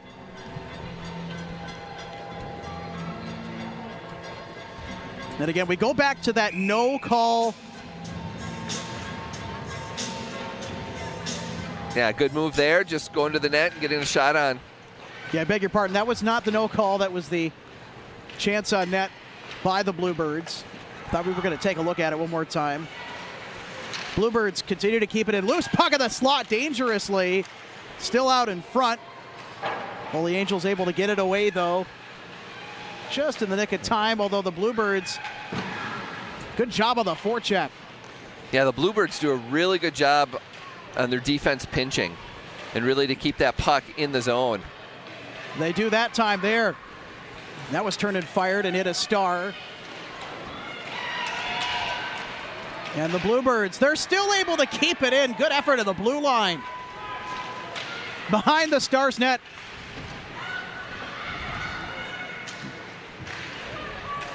Holy Angels now able to bring it out. Oh, almost. Left at neutral, picked up by the Bluebirds and shoveled down. Instead goes out from her net to play it. Holy Angels now trying to work themselves out of a jam. And the Stars are finding out just how difficult playing the Bluebirds in the defensive zone is. Good glove by Rimstad to shut down play there as the puck was flipped to her right in front of the net in close. We'll take a look at that shot there in front of the net. And then the subsequent shot towards the net, glove down by Rimstad briskly.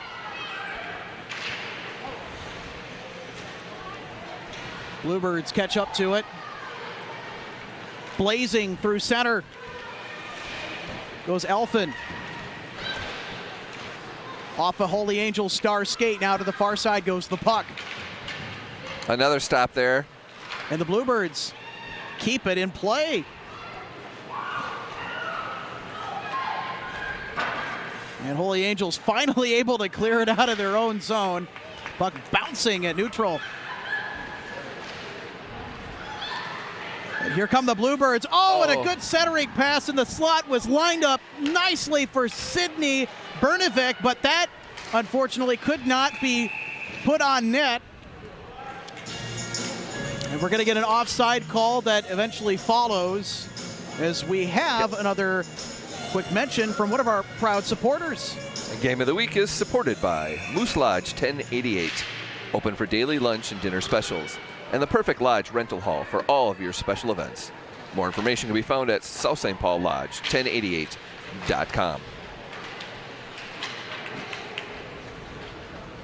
Holy Angels trying to create some space, some separation to get this thing out of there. They do. And so we'll see how they can do things going the other way. Good poke there to get the puck back in possession for the Bluebirds.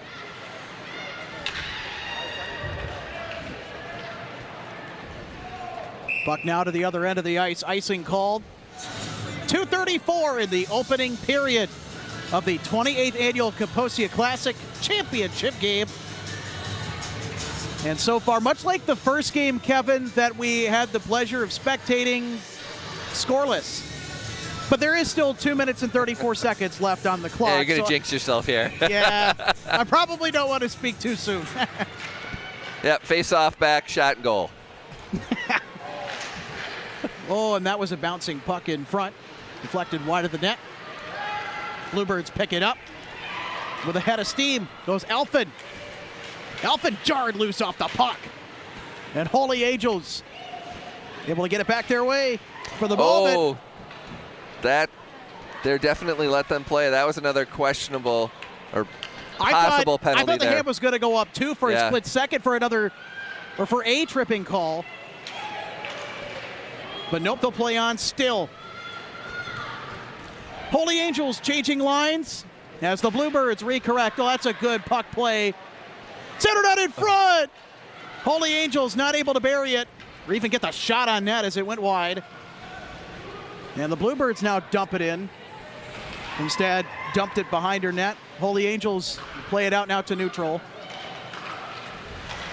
Bluebirds catch up to it.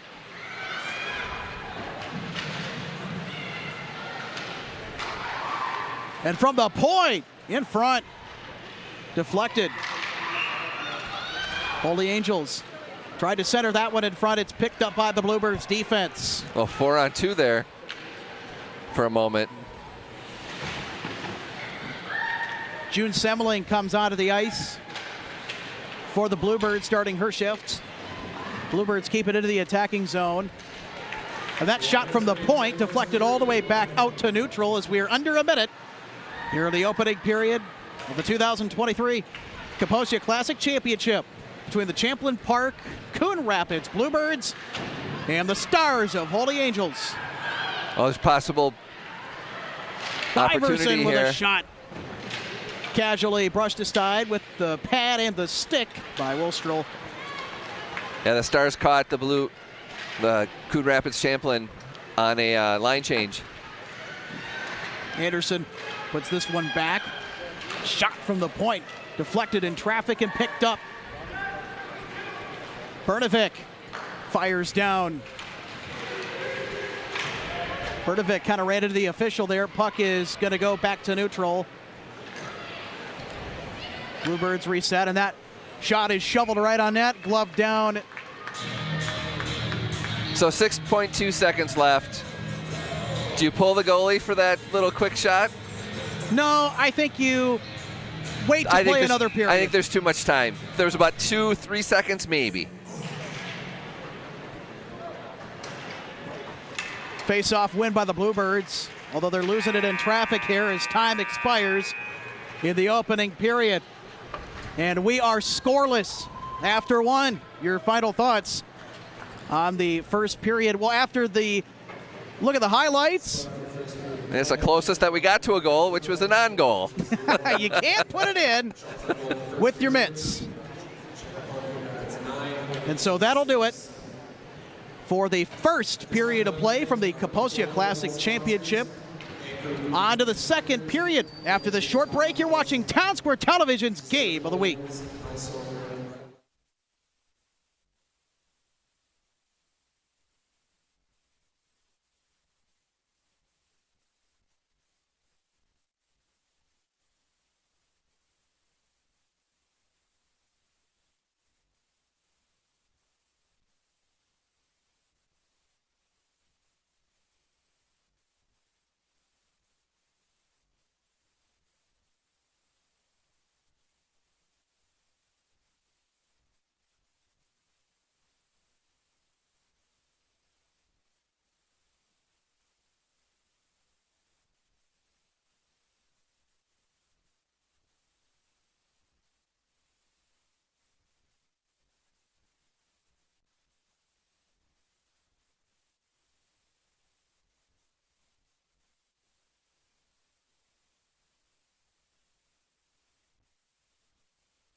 Welcome back, everybody, to the 2023 Kaposia Classic Championship game from historic Doug Woog Arena.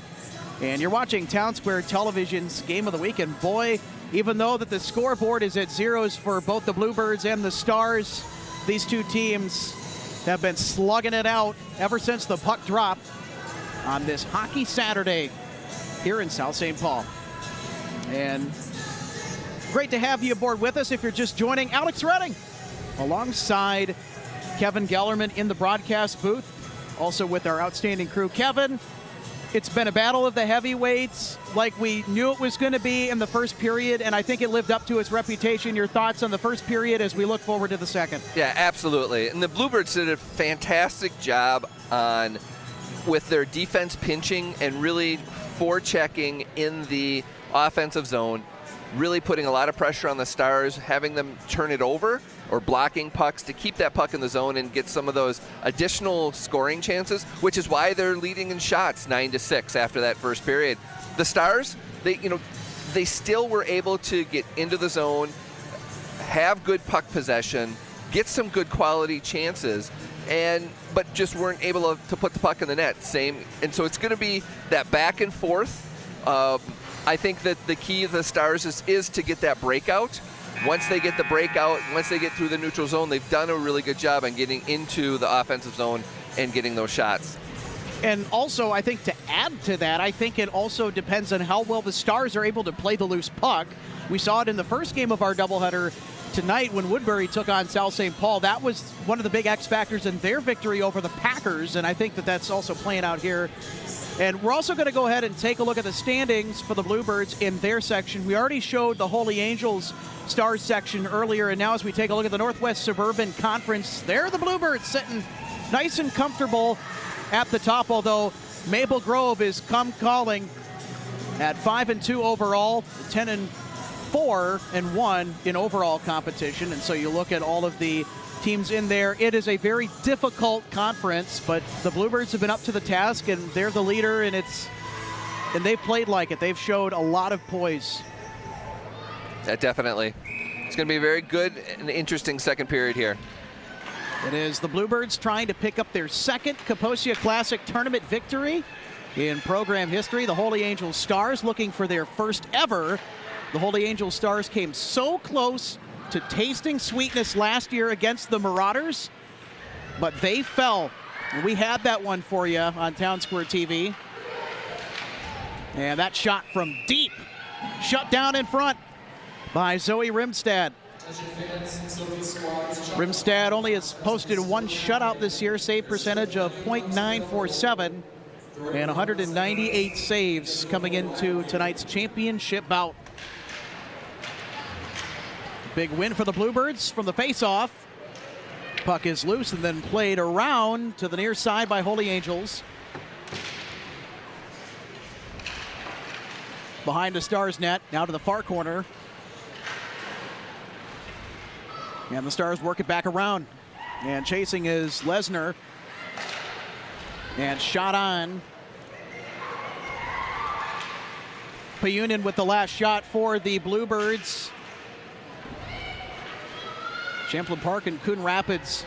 You've mentioned it, Kevin. They've been pinching very well in those corners. Really spreading out this Holy Angel Stars team.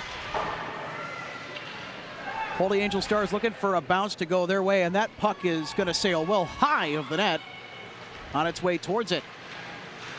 Holy Angels able to turn and fire it through neutral. All the way down to Wilstrel at the other end, picked up by the Bluebirds. And handling was Punin. Locker giving chase. Locker handles, slides it back. And Locker in the slot tried to pick up the puck, but it was cut off. Del Castillo was in perfect position. Although here come the Stars on knocking as the puck sent in front, now cleared by the Bluebirds defense. Good job to get the puck out of danger. Lines change for Champlin Park and Coon Rapids.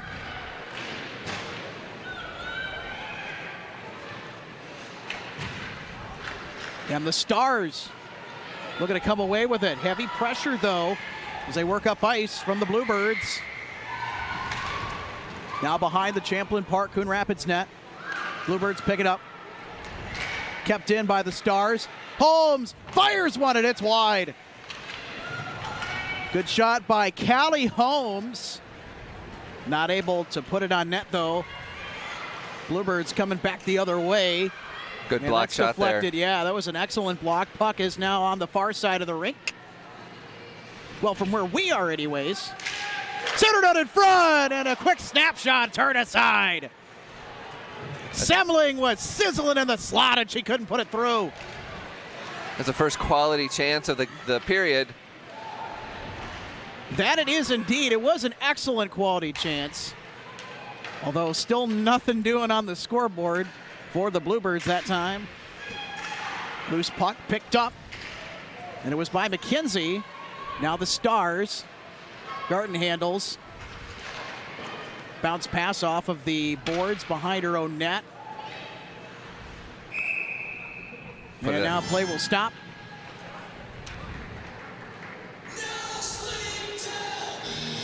Here's that pass. So we'll take a look at the last quality chance. Oh, just. And that being for the Bluebirds, just wide. You couldn't have asked it any better than what Semling got it in the slot. Didn't come off the stick how she envisioned it or wanted it to, for that matter. And the Stars will turn and fire on net. And it stopped in front. Bella Lemire put a lot of heat on that puck, but it was stopped in front. And that shot will go wide of the net. Champlin Park responded in kind to the Holy Angels chance, but also missed in kind. And a big battle on the near boards for it. Holy Angels able to capitalize. They dump it in. Although the Bluebirds not quite able to maintain control now. And Holy Angels with it through neutral.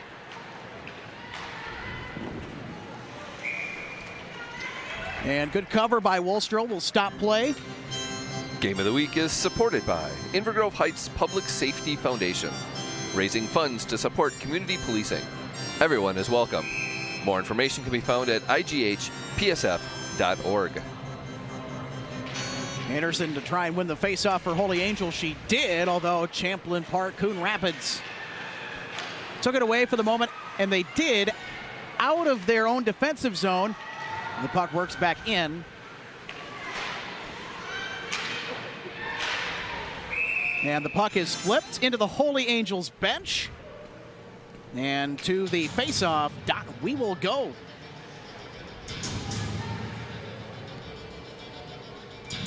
And the dot right smack dab at center. Big battle for the puck right from the faceoff, and Holy Angels comes away with it. Anderson trying to work it around. She does. Good pass around the boards. The Stars still control. And the pass dropped back. Found a Bluebird. Bluebird still with control. And now they work it through. Alford dumps it down in. And Holy Angels sending it back down the other way. Yep, and there's the call. We had an excellent vantage point from up here. Can't imagine what the vantage point is like on the ice for any of these players. Of course, it'd be a lot of fun, I'll tell you what.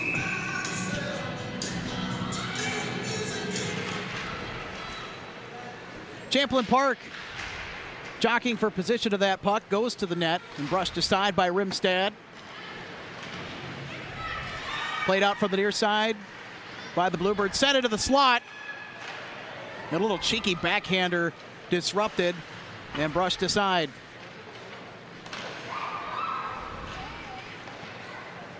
Holy Angels sending it ahead into the attacking zone. Young tried to get it. Puck is still loose. Good battle. Holy Angels comes out with it. Iverson, and that centering pass, not going to find anybody except open ice. Holy Angels recollects.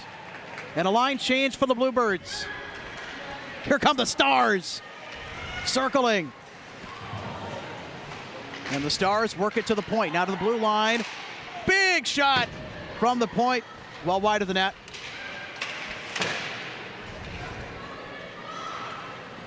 And the Bluebirds will collect, courtesy of Semling.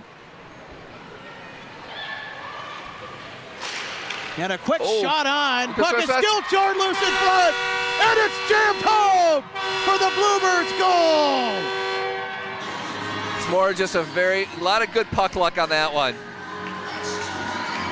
And great heads-up awareness to be able to collect it. Here it is, because the shot goes, gets the tip, and it's right there. It's just sitting there loose. Lily McKenzie, the hero on that play. And she shows you why she's earned that captaincy. And puts a major exclamation point as we're going to get a penalty following the Bluebirds goal. This game has been very physical. It has. And I think they finally have put a penalty up on the board that was a little crossed the line just a little bit. Second penalty assessed to the Holy Angels Stars tonight, second minor. Holy Angels was able to successfully kill the first penalty. Can they kill their second? Down by 1. And they did have a shorthanded opportunity, I think, on that last penalty kill.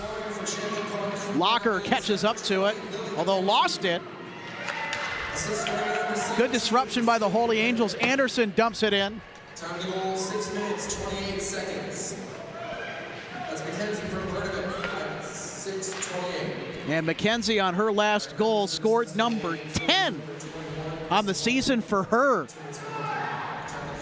Big milestone in any season, no matter at what level you're playing in the sport of hockey. 10 goals takes a lot of work to get there.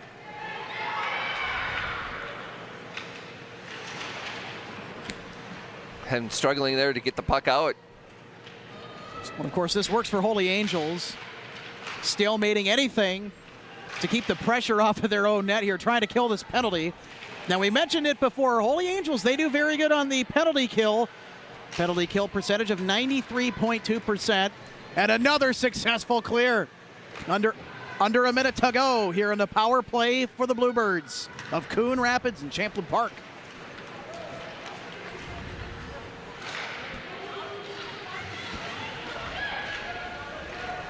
Bluebirds looking for their first power play goal of the game, and that shot will go wide. Now to the point. To the other point they work it. And that shot will go well high of the net. 16 seconds left on the power play for the Bluebirds. And that one will be mishandled by Elfin. She has to recollect at neutral. Everyone has to rush on side, and she took it over just as one of her teammates was trying to skate back across the blue line, back to the bench.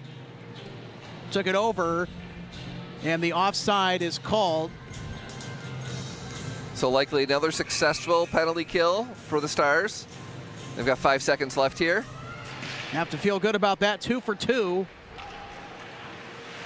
And that puck is flipped to neutral ice, and the Holy Angels Stars are now 2 for 2 on the penalty kill. No power play goals for the Bluebirds so far. And the Bluebirds pick it up, and in transition they come. Now behind the Stars net.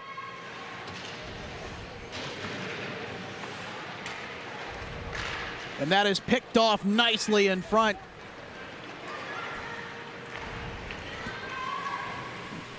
Excellent play by Aswegan. And then Holy Angels now battling for control and plus territory. Sent around now to the near side. Iverson fighting for it over there for Holy Angels. Puck still in the corner. Now it's jarred loose. And for Holy Angels, Kevin, anything to keep it into the zone, and unfortunately they can't that time. Puck goes all the way down where it is collected by Rimstad. Yeah, the goalies can pass too. They're players. Oh, yeah. Another shot on net. That one's woefully wide of the net.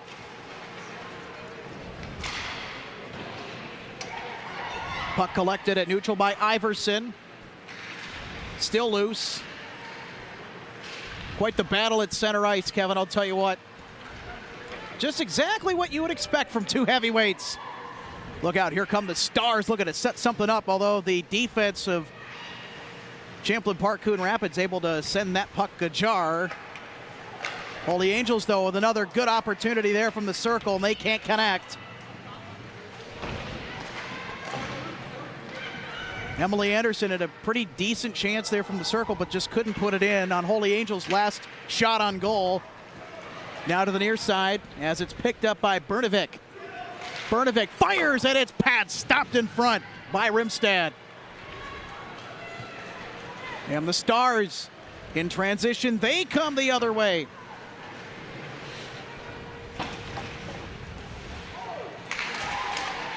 And again, the Bluebirds, just their ability to pinch the puck away from Holy Angels in this game has been impressive stuff to watch. But look out in front! Puck is still loose, but it was taken away just in the nick of time. A little fight there, a little break. Holy Angels disrupted that puck well as the Bluebirds tried to put a quality opportunity on that. They couldn't. Ooh, that's a good intercept there. Del Castillo with the intercept. Here's Lily McKenzie. She'll turn and fire, and she launched that one into outer space, hit the protective netting. And back to another face-off we go. The game of the week is supported by South St. Paul Lions Club. We serve. More information can be found at ssplions.org. Here's a look at, she got the stick right. Oh, that could have been dangerous. Whoa. Yeah. Got the stick right in the crevice there. It doesn't happen very often. Whoa, that was a dangerous bouncing puck through traffic in front. Holy Angels, Stars fans, players and coaches all holding their collective breath there. They can breathe easy now as the puck is in the Champlin Park Coon Rapids zone. Flung out in front of the net now to the far side.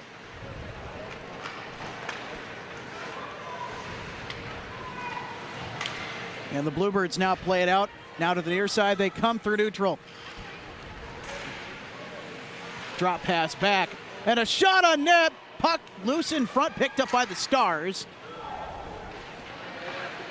Good defense by Holy Angels to take away the loose puck.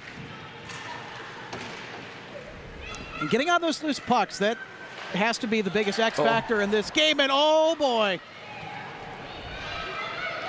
Holy Angels living on the edge defensively. And finally, they're able to whip that thing out of their defensive zone. Puck in front of the Bluebird net, but look out! Oh, my goodness. Goalie did not see that Stars player streaking in. Mason Mullen with a prime opportunity tried to chip it in and was unsuccessful. Locker tried to get through a Bluebird. Puck ends up going to Iverson, who sends it back. Under 4 to go in the second period. And another icing call.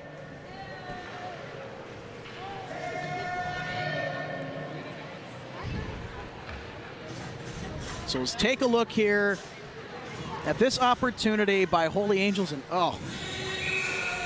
Mullen tried the backhander. Didn't quite have the touch off of her stick that she would have liked.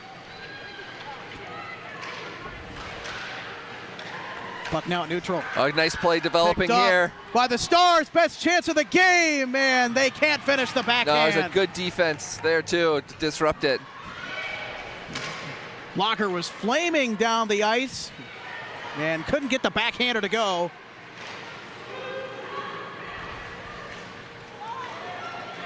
So Holy Angels still held scoreless.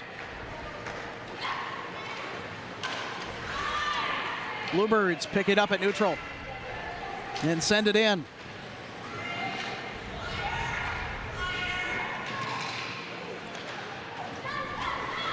And again, the ability to pinch the puck along those corners and along the edge by the Bluebirds is able to get them the puck back for just a moment. And now the Holy Angels Stars battling on the forecheck. Puck behind the Bluebirds net. Now in front, dangerously. Picked up by Iverson and bounced off the boards. Now to the far side, in the far corner. Yeah, both teams are forechecking very, very well. Loose puck. See if the Stars can control it through neutral, and they can't, but it does go through neutral. Iverson put one on that goes well wide. As lines change for the Stars. Just over 2 to play in the second period of the 2023 Kaposia Classic Championship. And a centering pass out in front, broken up by the defense. And Holy Angels in transition the other way. And from the slot, shot was deflected. Puck went off the pad of Wostrel. And the Holy Angels Stars and the Bluebirds will battle for it. Although winning the battle were the Bluebirds. And that one's fired on net, and you could hear that pad stop all the way from up here in our announcer's booth as Rimstad made the stop. He's got an opportunity here. Good defensive just to... And to shut it down, but look out! And that shot from the slot fired on into the protective netting behind the Holy Angels Stars net. And play will stop. Game of the Week is supported by Midwest One Bank. You're the one. More information can be found at midwestone.bank. So let's go ahead and take a look at the defensive play made at the other end of the ice to break up that backhander chance for Holy Angels. Oh, here's an opportunity. Very close in front. The puck goes through.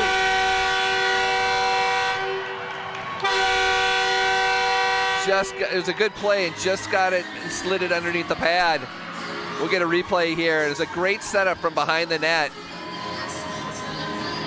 Pass banked off. Oh, nice job to keep it collected off the skate to keep that pass available. She didn't even know it went in right away. Yeah. Tessa Bowden going 5-hole to score her 10th on the year. So in this game, that's now the second Bluebird to find their 10th goal of the season.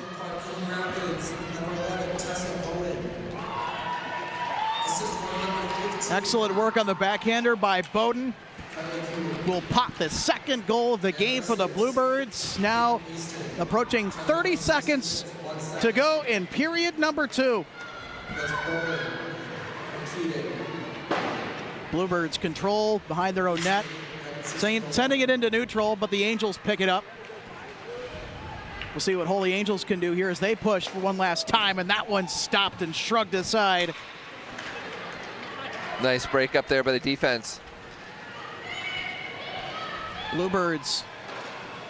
That one's turned and fired on net. Shrugged aside. Bowden was the one to put it on net. And Rimstad said, nope, I'm going to brush that one aside, thank you. And the clock will run out in period number 2, but not before the Bluebirds strike twice. And the last goal coming courtesy of Tessa Bowden, who put it in 5-hole on an excellent backhander. Here's the first goal of the game, a very fortuitous bounce, pounded in by Lily McKenzie to open up the scoring between either of the two. The captain starts it. And then the second goal of the game, that loose puck picked up in front by Bowden, and she shovels it home for the score to give the Bluebirds a 2-goal advantage against the number 2 ranked team in Class A across the state of Minnesota. And I'll tell you what, that tournament experience that these Bluebirds bring to the table here in the Kaposia Classic, it is showing up in spades as we head to the second intermission. We'll be back after this short intermission break right here on Town Square Television's Game of the Week.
Welcome back, ladies and gentlemen. About ready to start the third period in the 2023 Kaposia Classic Championship with the Holy Angel Stars facing a possible loss for the second consecutive year if they don't turn it around in the championship game.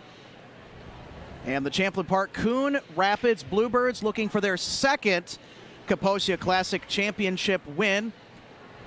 And their first since 2021, as we take a look at the rafters moments ago of Doug Woog Arena. First built in 1962, this arena's played host to many memorable moments. Amateur hockey, also a little pro-am as well.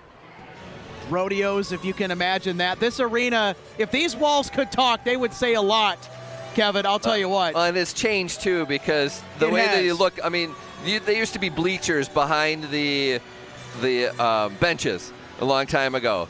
So that was like an old time. And, yeah, they've had a couple different renovations. This last one is a really good one. They added the seating up on top. But you're right, this is a very historic arena. And it was, I think it was the second arena that was made in the Twin Cities area. White Bear was first. But I think it was one of the first ones within the metro area. Yep, and it has the original wood bleachers as well. We're sitting on them too, and you know, it's kind of nostalgic to sit on, I'll tell you what. It's one of the premier venues across the state that you will come to see a hockey game at.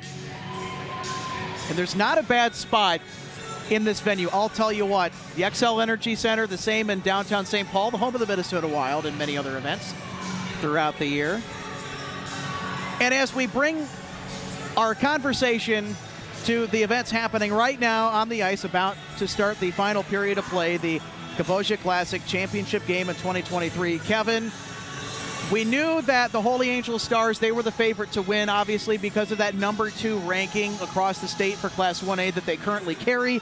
But then you look at the tournament experiences we've mentioned before from the Bluebirds. The Bluebirds are up 2, and they've had some quality chances in front. What is it going to take to finally get on the front foot and press the advantage in their direction for the Holy Angel Stars? What's it going to take for them to turn this game around and get those chances on net? A couple of things. One, it's going to be puck luck.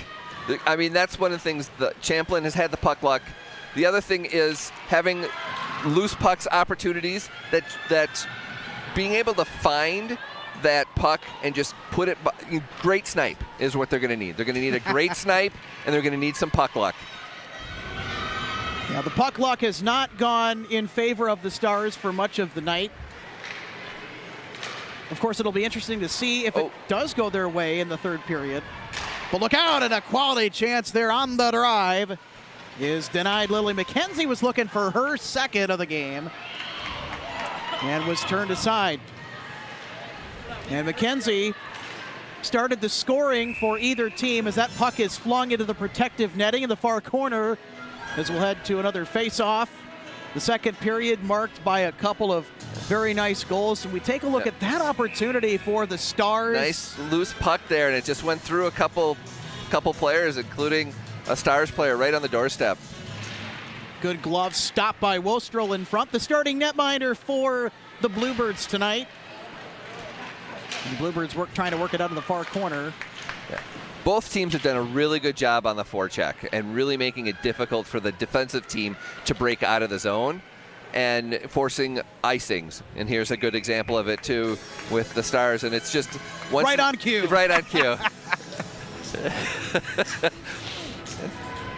That's in the job description, a little, Nostradamus type-ish, that's in the small print on the job description. Anyway, but the point being is that the Stars are doing the thing that they need to do right now to get those opportunities and really see what they can do to put the pressure on and get shots on the net and hopefully get that puck in the net.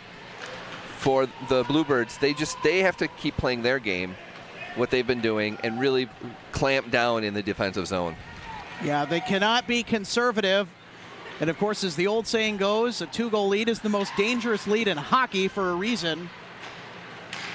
But the Bluebirds, so far, coming out pretty steady to start the final period of play. Working it around the Holy Angels net. Good defense, though, by Holy Angels. And the Bluebirds cannot keep it in, so they'll have to reset. That one just was called offside. Little too eager there were the Bluebirds to press the advantage after having to reset at neutral. Yeah. And I think the next 5 to 7 minutes are going to be key to this game, is whether or not someone can score in those 5 to 7 minutes and who it is, because that will really tip the tide on where this game is going to be at. And out in front, loose puck is eventually wanded away out of the slot by Holy Angels. A quality chance for the Bluebirds to widen the gap even further is denied on the doorstep by Rimstad. Puck is now at neutral ice, and another scare for the Holy Angel Stars. But they now breathe easy. And they'll put that one towards the net. Now behind the Bluebirds' net. Now to the point they'll work it. And that shot or pass towards the net was deflected. No penalty off that last hit. They will play on. It's been a very physical affair between the two so far tonight. Holy Angels collects. Sends it through neutral. Barton now with the handle. Tried to get it to the other point, but she was intercepted. It's a good step up there. Now to the near corner, Holy Angels. Tried to get it away, but look out. Here come the Bluebirds out in front. A backhander is denied on the doorstep by Rimstad. But look out, the centering pass in front. Could have had something on it for the Bluebirds, although it did not.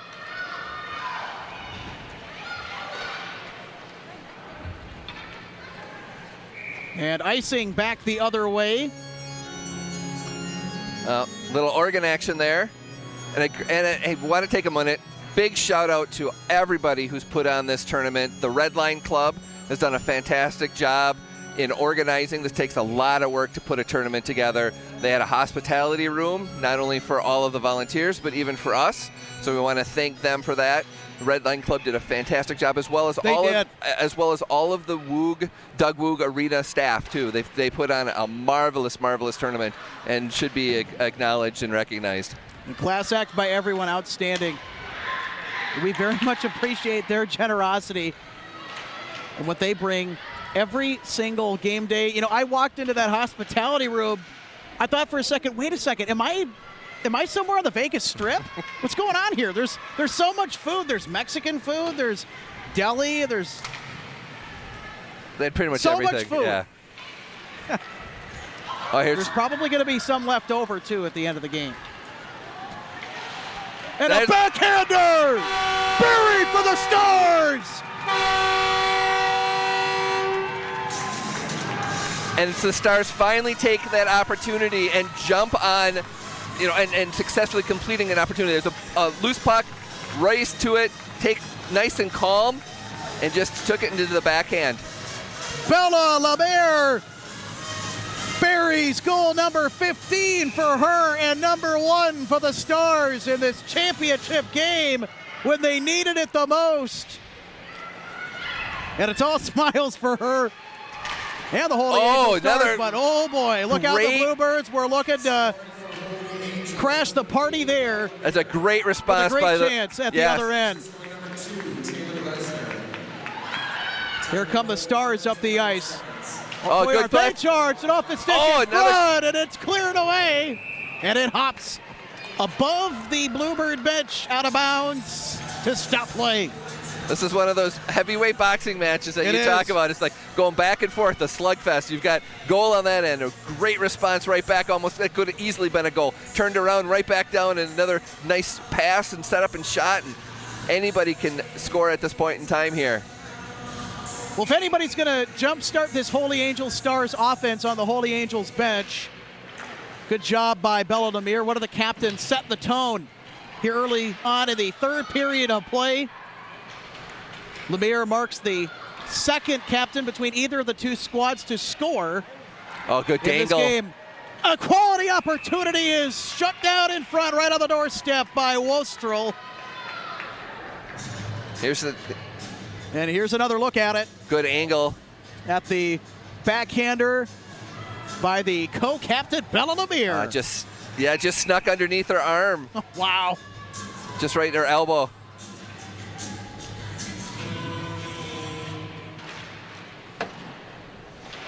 So that goal, game defining in every possible sense for the Stars, with all kinds of time to work. And oh boy, that close shot towards the net.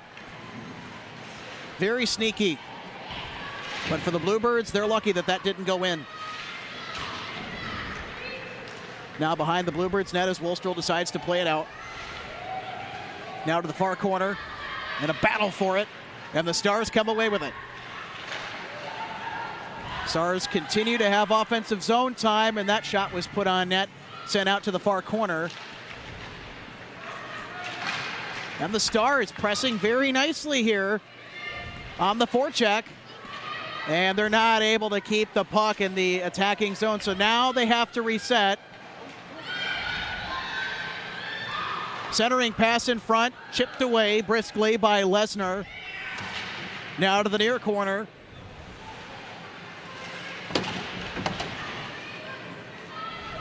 Holy Angels still able to keep it in, and that puck whistled right in front. I'll tell you what, Avery Mullen was in prime position from Gretzky's office. She got her head around in time. She probably could have gotten that pass to go for Holy Angels and put it on net. That puck is put on net by Young, and it's stopped in front by the pad. Wraparound chance, and they score again! Wow. We are tied in the Kaposia Classic in 2023. Well, like you said, 2-0. Here's it. Nice play going around the net. Goalie wasn't ready and just snuck it in. Little backhand. Did she go 5-hole? I thought she think did. It went off the. Oh my goodness! Or off the stick and in. Oh, there's lots of excitement there on that Stars bench. That now makes 2 unanswered goals between either of the two in this heavyweight throwdown. And we have a brand new hockey game. Yeah, just.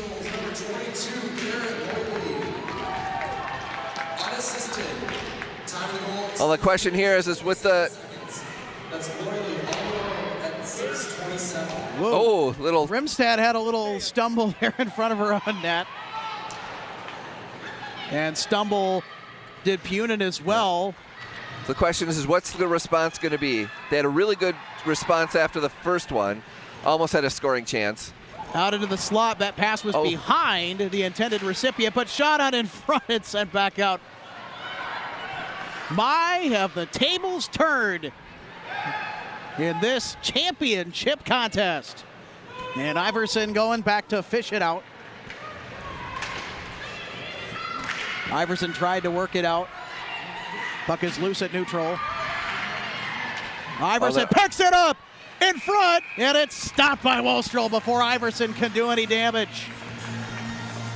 Game of the Week is supported by Dakota County Technical College and Inver Hills Community College. Bright futures start here. More information can be found at dctc.edu and inverhills.edu. Well, we talked about it at the beginning of the third period here. Oh, there's another great opportunity. And in front, stopped again by Wolstrow.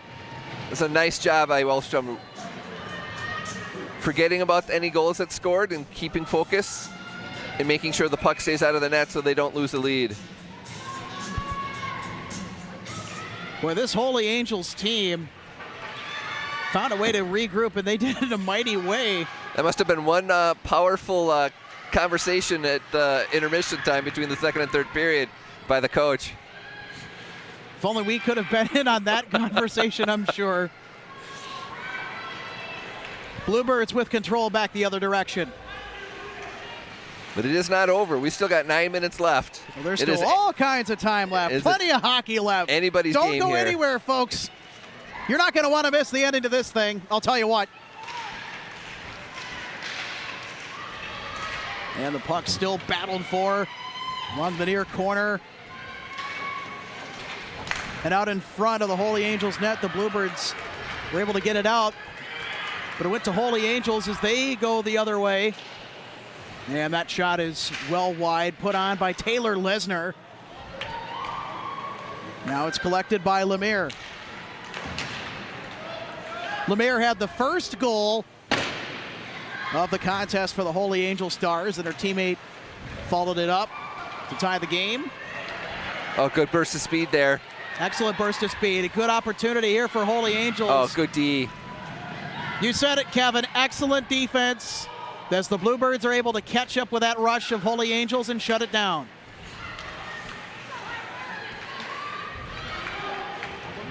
Locker jockeying for position to try and get it for Holy Angels, and cannot. Loose puck picked up in front by the Bluebirds.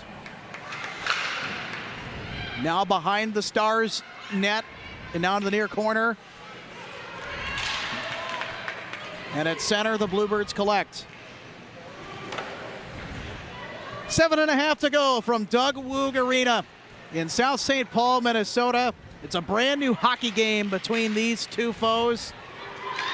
One trying to win their second Kaposia Classic in school turnover. history, and one, their opponent, trying to win their first ever.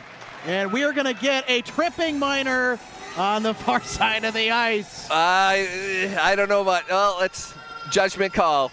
But yes, she went down, but I'd like to see a different replay on that one. Okay, she made the move. Yeah. Even if it was incidental, Kevin, they have to call it. It's a trip. I think the official made the right call there. And so that means that the Bluebirds will be on the power play. Holy Angels had to play shorthanded twice.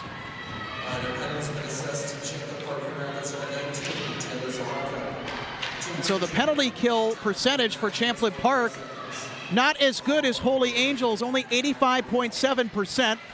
Puck out in front dangerously, and the puck eventually caroms to Ostrel, or deflected too. Well, the best penalty killer, here's another look at that. Just bouncing around in there, fortuitous. They're getting the puck bounces. And that was a shot. Yeah, there's a good solid shot right there. Thought it was a bounce or a shot. Of course, another look confirms that that was incorrect. Big blast from right at the top of the circle. And loose!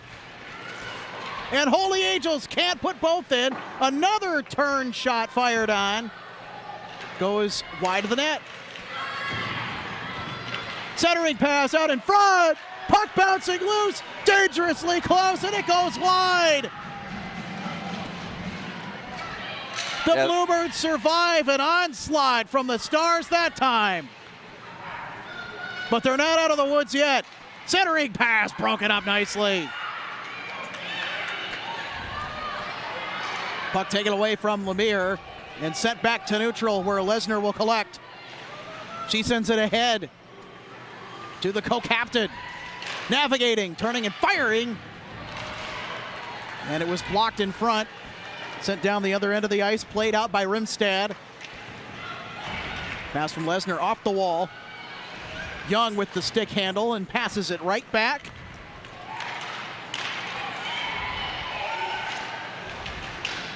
Puck sent ahead from center. Holy Angels recoiling, and now here they come. In from the circle. No good chance there. Sends it back to the point. Now to the other point, the Stars work it. Now to the far corner. 3 seconds left on the power play. And the penalty is over. And the Bluebirds have killed their first penalty of the night. So how about that? Each team successful on the penalty kill. Game of the Week is supported by Moose Lodge 1088. Open for daily lunch and dinner specials, and the perfect lodge rental hall for all of your special events. More information can be found at southstpaullodge1088.com. I think we can say that the third period has definitely gone to the Stars. overall. Iverson flung it on net, deflected, and picked up by the Bluebirds in front. An excellent stop by Osterl in front. But the Bluebirds are definitely not giving up at all here. They are not. But this is what you expect from a number 2 team in the state, is you're down 2-0 going into the third, and you go and you get 2 goals within 7 minutes and tie the game up. Yep, and of course, the old saying lives true to its name. That 2-goal lead, the most dangerous in hockey. But of course, give all the credit to the Stars, though. They had tremendous play to get back into this thing and tie it up. From the point, it's put on net, and it goes well wide. Harper Poling has had quite a few chances in this one. Number 25 for the Stars. Put it on net last for the Holy Angels Stars. Passes drop back for Poling. Poling works out of the far corner, sent it ahead, but it's picked off. And that pass slid in front, found the wall instead of her teammate.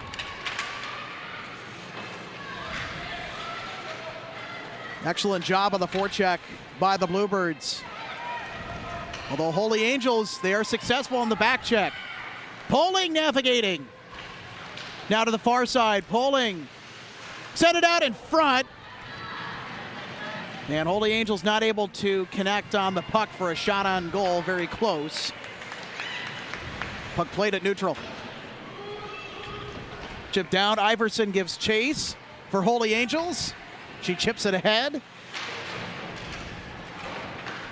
Good battle along the far boards is won by the Bluebirds out in front. A shot on net! And a better save by Rimstad. Game of the Week is supported by Inver Grove Heights Public Safety Foundation. Raising funds to support community policing. Everyone is welcome. More information can be found at ighpsf.org. Rimstad with an excellent standing save on the last shot on net from the Bluebirds.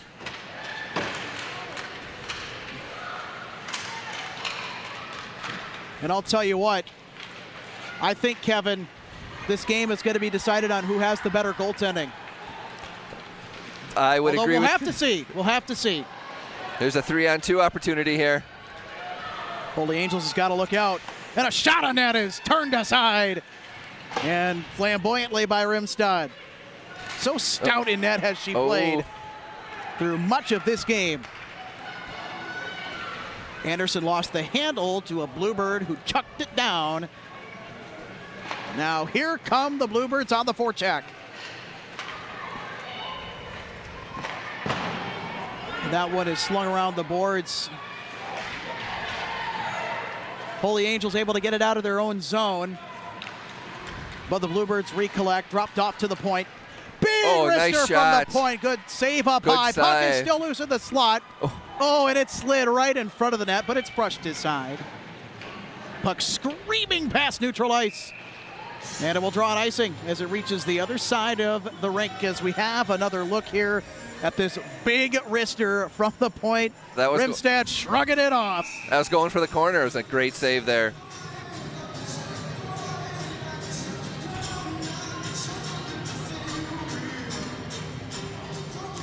.141 left to go here in the third period. Yeah.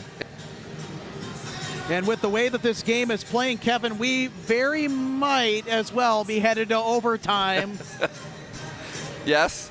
And even then, it could even be a shootout, too. That's right. So we'll have to see how that all plays out. And keep in mind, speaking of shootouts, that's how Holy Angels got here to the championship game.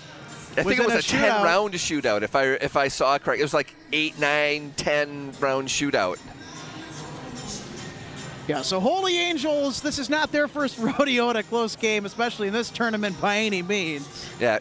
It would be very interesting. And now it's fun to talk about hypothetical stuff, right? It's fun to speculate, of course. It would be very fun to see, although I'm sure Holy Angels fans are like, no, it would not. Although it'd be very interesting to see Holy Angels have to play to win in another shootout in back-to-back games of this tournament. Wouldn't that be something to witness? Yeah, definitely. And it would be one of those if they do win, it'd be one of those very memorable things, too. And shots now, the Stars are actually leading in shots 30-28, where most before the beginning of the third period, they were down. And even after the first period, they were down. So you could definitely see how the Stars have stepped up in that third period and really have taken it to the Champlin Park Coon Rapids team. Now this Bluebird unit, they beat Elk River in the first game of the tournament 3-2. And they shut out the Packers 3-0. Oh, here's an opportunity, 2-on-1. Here's an opportunity. Anderson fires, and it's stopped in front. Excellent stop by Madeline Ostro. Played through neutral by the Stars. Here's another one. Anderson giving chase, collects it, and flung it on net with a backhander that hit the side of the net. Now played out by the Bluebirds. Here they come with a full head of steam. To the other point, they work it.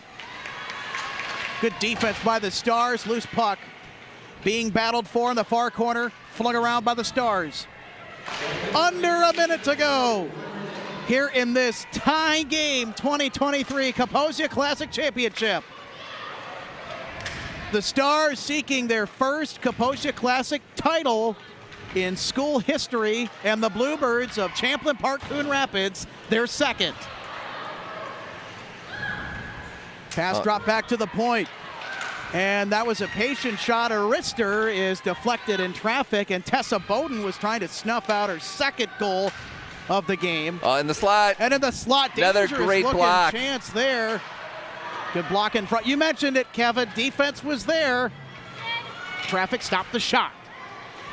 16 seconds left.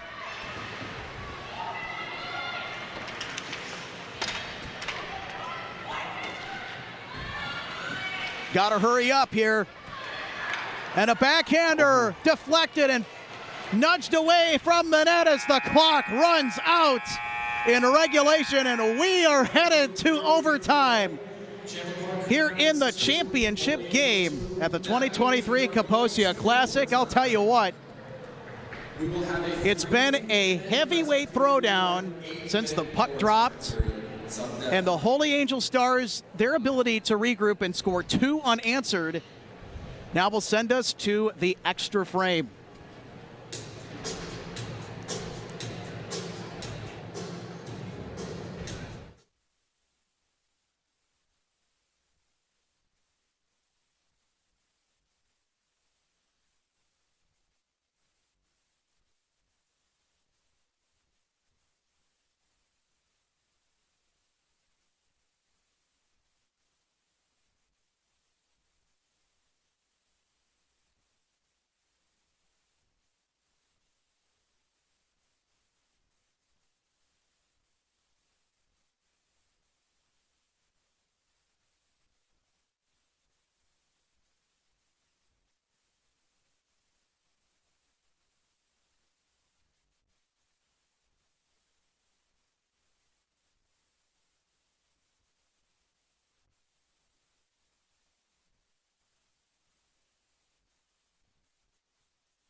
Ladies and gentlemen, An extra frame will have to decide the winner of the 28th annual Kaposia Classic Championship game from Doug Woog Arena between the number 2 ranked Holy Angel Stars and the number 17 ranked Champlin Park Coon Rapids Bluebirds.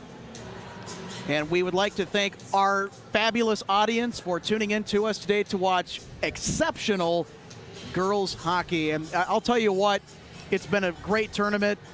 And, well, Kevin, as we look forward to overtime, we get 1 8-minute sudden death period, and then after that we go to a shootout if it is still not at even. Yeah. So what are you looking forward to most with this overtime between Holy Angels and with Champlin Park Coon Rapids? Puck possession is going to be a key thing, but it's really then it's right now this is it for all the marbles. So you've got 8 minutes. You don't want to go, you want to go hard, but you don't want to go too much so that you lose the energy. You're tired right now. You need to keep that energy up, to keep hustling, and really look at setting up, get shots on net, because you never know. This is where the puck luck comes in. It's going to be very entertaining, to say the least.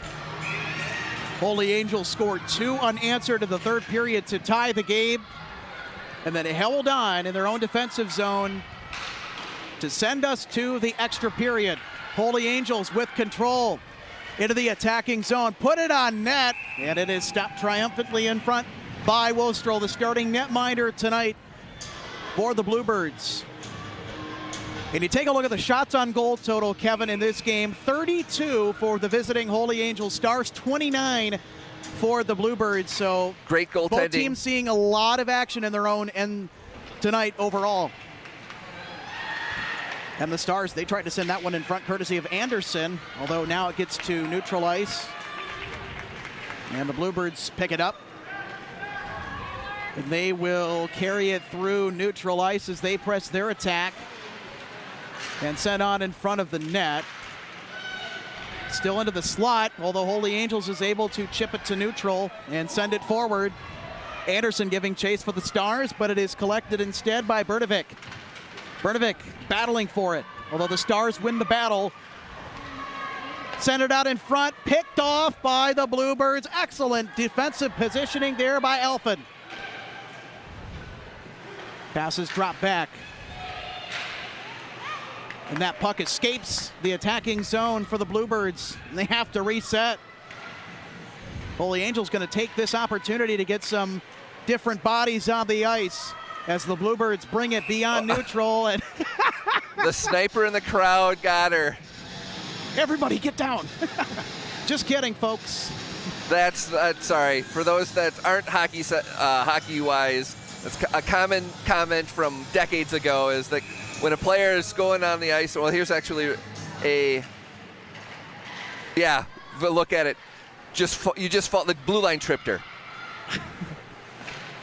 Yeah, the ice monster got her that time. Yep, the blue line just reached up, grabbed her, and took her down.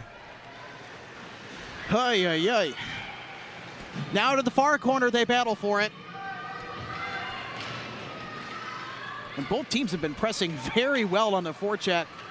If we haven't mentioned it enough already in this bout tonight, Bluebirds come away with it.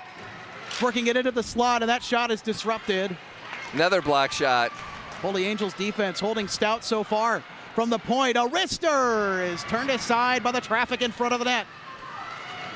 Battle for it in the near corner. The Stars shovel it, but they can't get it out of their own zone.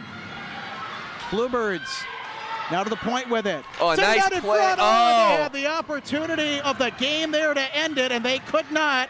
Off the stick of McKenzie. McKenzie was in great position that time. Speaking of, there she is with the puck. Fires another on net, and shot. it's deflected out. There's a smart play to pass it, not basically make a pass on the backside door instead of trying to shoot it through the traffic. Just did not quite go. McKenzie sends it to the point. Wrister blocked triumphantly in front by the Stars. Great defensive block there by Holy Angels' Callie Holmes. As the puck now in the defensive zone for the Bluebirds. Here they come. They've got an opportunity. 3-on-2. Centering pass. Oh, and the shot is denied. Yeah, the Stars got caught on a line change. But they survive nonetheless. Bluebirds handling. Oh, stretch pass, not quite there. Oh, but they say they tipped it. So no icing. Very important. Very important, that tip. Very good for Holy Angels, of course.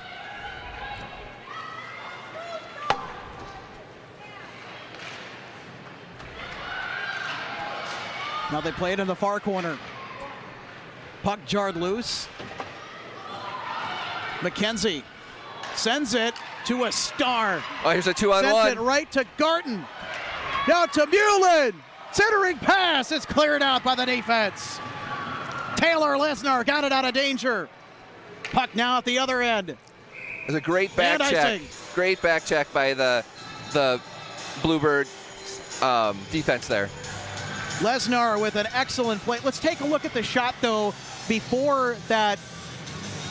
Oh, this was probably the best chance to win the game there. McKenzie streaking right into the slot. Could have finished it off. And then they come right back down. Yeah. So now the Bluebirds on the back foot. Out in front, dangerously loose puck. Centered out in front, although it's picked up by the defense for Champlin Park Coon Rapids.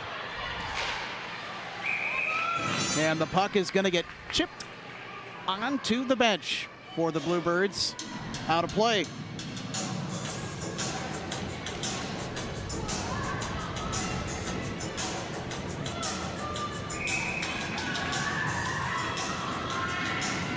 Both teams playing with peak performance here in the extra frame.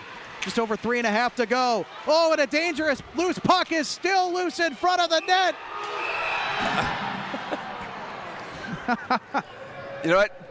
And it's the ref made the right call. He did. It was completely, yes, from our vantage point at the very last second we could see it, but the ref definitely, it looked like the goalie had it. He could not see the puck, and that's the right call. Boy, that Bluebird defense was holding on for dear life there. Same with Madeline Wolstrel in front of the net as we have another look here. Loose puck, very dangerous. You can see Wolstrel tried to jab it out of there with her stick. And eventually they were successful in preventing the winning goal from Holy Angels. Bluebirds with control through neutral. Here's McKenzie. Tried to get it around a star, and she was showed up. Loose puck, played out by Wolstrel with a successful pass, though, ahead into neutral. Yeah, Mullen snuck in off the bench and almost had a breakaway. Wolstrel's probably going to get an ear from her coach after that, potentially. And that puck covered up in front by Rimstad. And we've got a Bluebird shaken up as Sydney Bernovic slow to get up.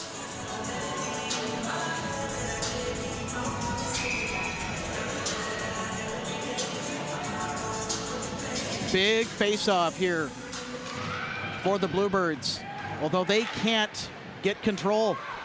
It's blasted around. Oh, nice play. To the far side, picked up by the Stars. Here they come, in front, and it's shut down. Off the mask. Mason Mullen couldn't bury it home for the Stars. And an excellent save in front by Wolstrel keeps this game alive. Well, that shot was fanned on. Another opportunity here, 3-on-1. Anderson comes up the ice. Anderson flings it on net low, and it's covered up by Wolstrel for the stop. The great heads-up pass. Oh, perfect pass. If only, if only. And a great save. Good positioning there. That was a very quality chance, very big quality chance by Mason Mullen. And what you didn't see, it started all the way back in the zone. It was a great pass around the boards, a tip from number 12, and chipped it to their other player who was streaking up, and then that's how they formed the 2-on-1. So it was a great play all the way around. Emily Anderson to try and win the faceoff for Holy Angels. Now they're going to substitute Lesnar. Puck picked up by the Bluebirds, but then it was intercepted by the Stars. And that one is gloved down. Made it look easy that time, did Ostrel.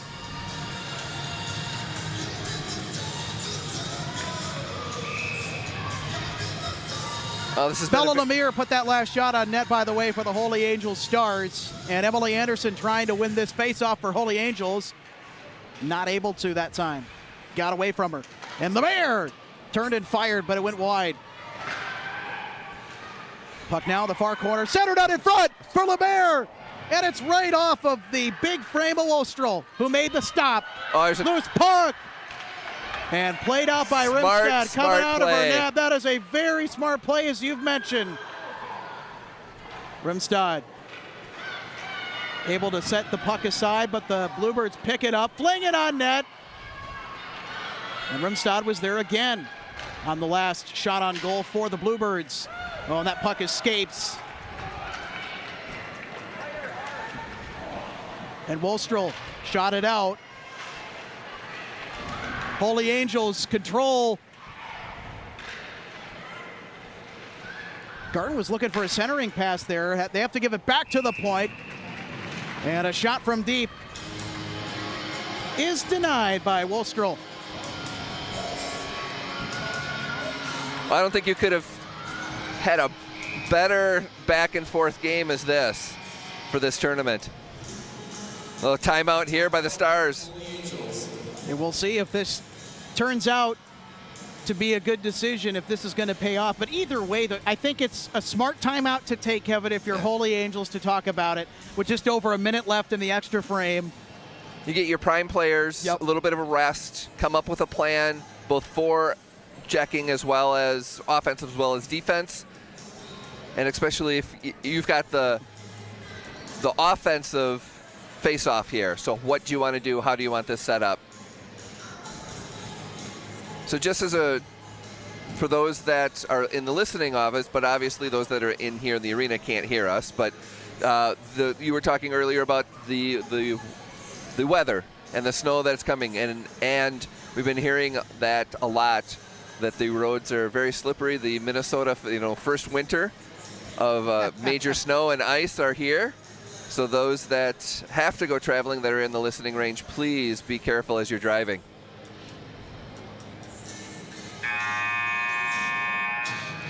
But we won't be leaving here right away. So we still got a minute and 12 seconds in overtime unless somebody scores. Yeah, a mix of freezing drizzle and light snow this evening.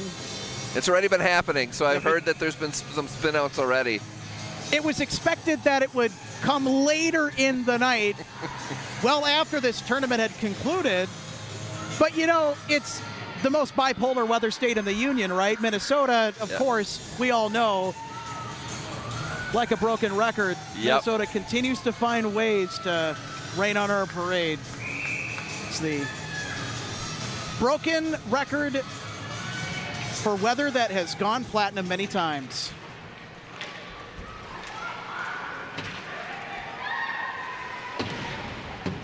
Played behind their own net as the Bluebirds look to work it out. Having trouble with it at neutral. Under a minute to go here in the extra frame. In overtime. Both teams knotted at 2 apiece. Who wants to win the 28th annual Composia Classic here at Doug Woog Arena? Oh, nice move there. And now to the point. McKenzie fired on it. It was deflected into the far corner. McKenzie tried to save it from going out and could not. Mullen tried to get it ahead for Poling, but Poling was out of position, and the Bluebirds trying to get it out. Oh, someone in front. The Angels won the battle that time, and oh my goodness. Mullen, another prime opportunity in front of her own net to put the puck in from Gretzky's office. Does not result in a goal for Holy Angels. Got 1 second left. Puck goes high in the air, and Kevin, we're going to a shootout. Well, it does definitely make it a very exciting championship game. I'll tell you what, I said earlier in this game, if you remember, and if you folks recall, wouldn't it be interesting if we went to a shootout, if Holy Angels were to get into back-to-back shootouts? Well, you know what? That's happening. Pinch yourself all you want because you're not dreaming. Holy Angels is going to have to win in a shootout again, but this time with the stakes as high as ever in the Composite Classic. And if I remember correctly, what they do is they have a 3-person shootout to start. So they elect 3 people on each side, and if out of those first 3, if there's a clear winner out of those first 3, the game is over. Otherwise, if it's tied, then they go basically sudden death shootout, and it's 1-on-1. Well, you want to talk about running the gauntlet of things that can happen throughout the course of a tournament game. This is probably the last thing that anybody would have expected, especially how the championship game would end this year in the Composite Classic. But you know what? It's been a heavyweight brawl throughout. And so with the shootout, each team will assign 5 players. A coin toss. It's 5. Okay. A coin toss will establish which team will shoot first. And that's what they're doing right now. So they're going to do the coin toss. If the game remains tied after the first set of 3 shooters, it will go to a head-to-head shootout. This procedure will continue until a winner is obtained. No shooter can shoot twice until all players on the team have shot. Those are the rules of the shootout here in the Composite Classic tournament. So the coin flip is actually a puck. Angels, would you like to shoot first or second? Well, of course, if you win the toss, you're going to want to shoot first, right? There's some strategy associated with it. It depends upon your goalie. Because do you want the goalie to stop to win it, or do you want the scorer to win it? Right. How much trust do you have in your goalie? No disrespect to the goalies out here, but Holy Angels, they realize that they got a lot of momentum right now, and they want to strike while the iron is hot. Yeah. So it makes sense as to why they would select to shoot first. Right. And as you talked about it before, you made a comment at the beginning of the 3rd period. It's like, it's the goalies that are going to win this game. And now, and in a shootout, that's what's going to happen. Announcers jinx everybody, hard at work. Sorry about that. If you were expecting a normal ending to this championship game, well, we're not going to get a normal ending. Poling to take the face-off. Harper Poling waits, and fires, and it's stopped. Madeline Ostrel, a confident save, and now the Bluebirds. She went down. Their shot. Yeah, I think it was just a little bit too long. She needed to bring it back to the backhand there. Tessa Bowden to shoot it for the Bluebirds. Bowden in front. Oh, just got the stick out. And she missed it thanks to the stick of Zoe Rimstad as we have another look. Bowden, who scored the 2nd goal for the Bluebirds in this game, couldn't find the net, and an excellent stick, as you pointed out there, by Rimstad. Being an ex-goalie, I've done a number Taylor of these. Lesnar in on net. She fires, and she misses.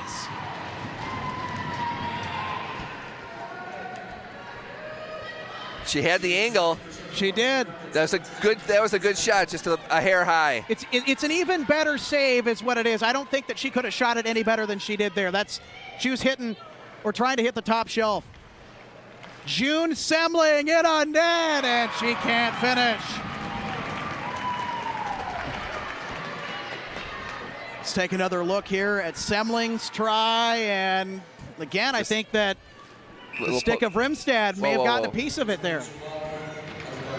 Here is Audrey Garton for the Holy Angels Stars. Backhander scores! And this puts a lot of pressure here. It's a great move here. Garton has certainly given on that backhander to the Holy Angels Stars. And the pressure is on Lily McKenzie to answer with an equal response. Can McKenzie do it? McKenzie post the dink, making Rimstad look silly. And we're going to continue going in the shootout. A flamboyant finish for Nice. Lily McKenzie. I'll tell you what, that shot was something special. But hold your horses. Here's Bella Lemire. She's also scored in this contest. Lemire in front. Oh, she just fanned lost the on it. handle. She missed it. She lost the handle.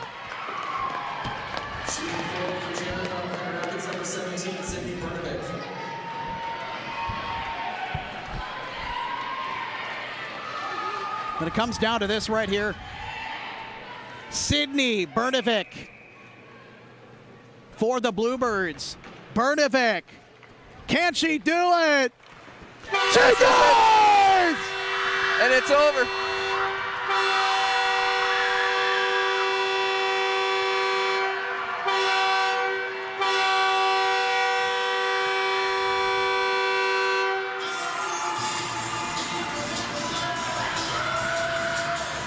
The Holy Angel Stars, they lived by the shootout in the semifinal, and they died by it in the championship game. And the 2023, the 28th annual Kaposia Classic, and the crown associated with it belongs to none other than the Champlin Park Coon Rapids Bluebirds.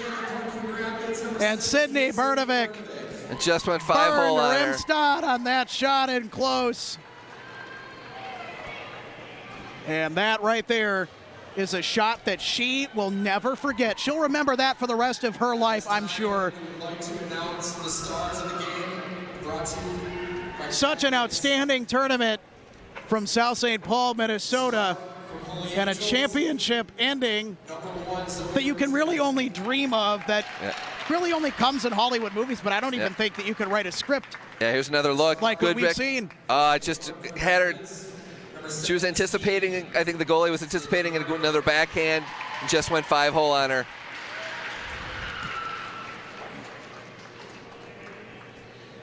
Then now the trophy presentation. And the Holy Angel Stars, though, despite they lose a heartbreaking game to an opponent that they were battling with, and they stuck with them for most of this game, I think Holy Angels, despite the disappointing result, they should be very proud about how they played in this tournament. Oh, absolutely. I mean, if you think about it, could have gone either way this one. Yeah, absolutely. And with these shootouts in a tournament, they're still considered a tie when it comes to their official records. So Holy Angels, they went 1-0-2 in this tournament, which is a good. They didn't lose in this tournament technically when it comes to their official records, but it is hard to lose when you're talking about a championship game in a tournament. But give credit to the Bluebirds and how they played, how they stuck with it in the third period, and really they were able to have some of those chances in overtime, as well as when it came to the shootout, finally, the putting it away. Threw you off yeah, there it for did. just a split second. One of the many benefits of spectating a game here at Doug Woog Arena. And congratulations to both for an excellent game as the championship trophy presented to the victors. The Champlin Park Coon Rapids Bluebirds. Congratulations, Holy Angels, and congratulations, Champlin Park Coon Rapids. And with the Bluebirds' victory, that'll just about do it for our coverage of the 28th annual Kaposia Classic. And our final score, the Bluebirds 3 and the Holy Angel Stars 2 in the shootout. And we want to thank our outstanding crew. And I'm Alex Redding alongside Kevin Gellerman. We're up here in the broadcast booth, happy to bring this one to you. And for our producer and replay operator, Toby Stanga, also doing graphics and audio. And our director, Trevor Blom. Cameras, Hunter Pinky, Sean Keane, Joe Foss, and Jerry Schwartz. And a big shout out to our master controller, Savina Cisneros, for keeping us on the air.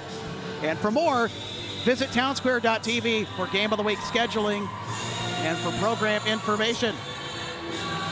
And again, for our entire crew and for Kevin Gellerman, I'm Alex Redding saying so long from historic Doug Woog Arena with the Bluebirds taking home the grand prize. Good night, everybody, and have a stellar weekend. Safe travels. Good night. Town Square Television thanks our sponsors for supporting the local programming that is important to you. With the help of our sponsors, Town Square Television can continue to bring you local programming such as Insight 7, high school sports, concerts, election coverage, and community events. To learn more about becoming a sponsor, information is available at townsquare.tv/sponsors or by emailing marketing@townsquare.tv.